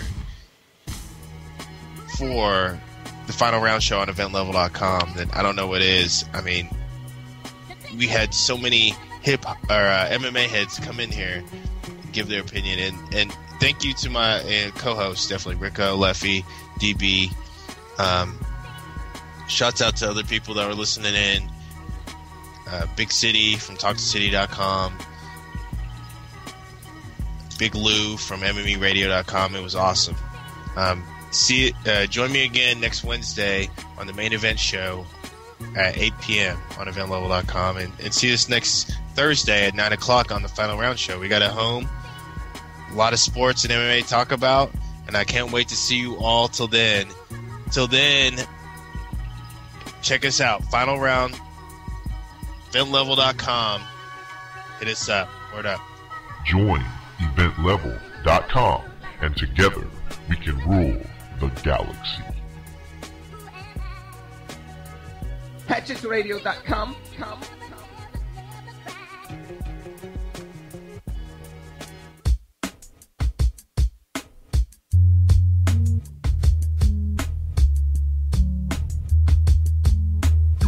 tuned into the Final Round Show. Keep that browser locked. D-double-D-Y, good puff, stingy, don't you be the man with the good stuff, daddy, good puffs, won't you please take me along with you and give me what I need. D-double-D-Y, good puff, share them puffs with me.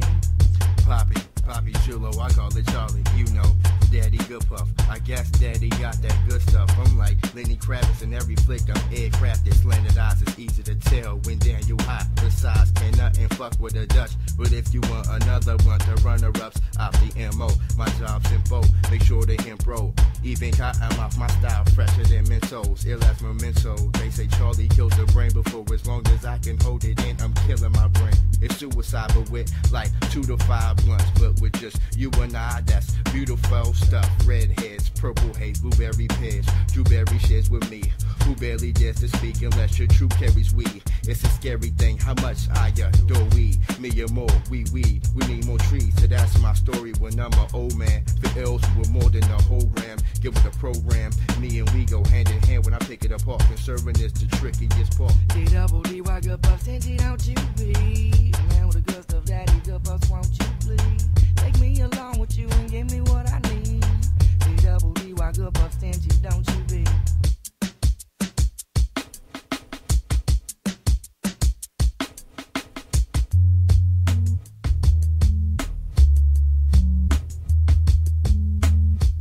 You're tuned into the Final Round Show. Keep that browser locked. Join eventlevel.com and together. Let's begin, cause it's been too long. Paraphernalia I got, but I am not from lack of five. Better give Daniel the call. Not the AVRAG, got a sack to share with me and Jerry. See us addict like to stick together. Pink lungs are good, but I would rather so we. Come on, Jay Reezy in this, and the feeling is best when you're feeling my cess. Cutthroat to your esophagus. Step up in the store to grab some mouthwash and some cigarettes in a box Optimos for all my Nickwoods and my Nicorettes. Better not forget the munchies and some gasoline, Visine, and we be better seen with the top back seat belt. Good puff on my side, with a fast like a tank in a full tank. Me and W I ride on the back ass country roads with a fat ass blunt that we roll. Sitting in the front seat low, seeing how much my lungs can know. About a month ago, I could run further, but couldn't smoke as long. Now it ain't hard to tell when you approaching that smell. I'm twisting lids off jelly jars and making you peep shit that you thought was just unheard of. And you insisted that this shit never existed. Now inhale the true fruit and be sorry that you dissed it. Cause we good puffs that we twist one, and then we blow one for the motherfucking poem. And to tell you the truth, this is what I'm about to go do. I'm about to go get lifted. Yes, I'm about to go get lifted. Yes, I'm about to go get lifted. Yes, I'm about to go get lifted. D-double-D-Y, good puff, stingy, don't you be the man with the good stuff, daddy, good puffs, won't you please take me along with you and give me what I need.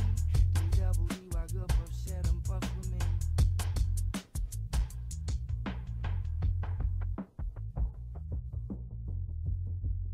Join eventlevel.com and together we can rule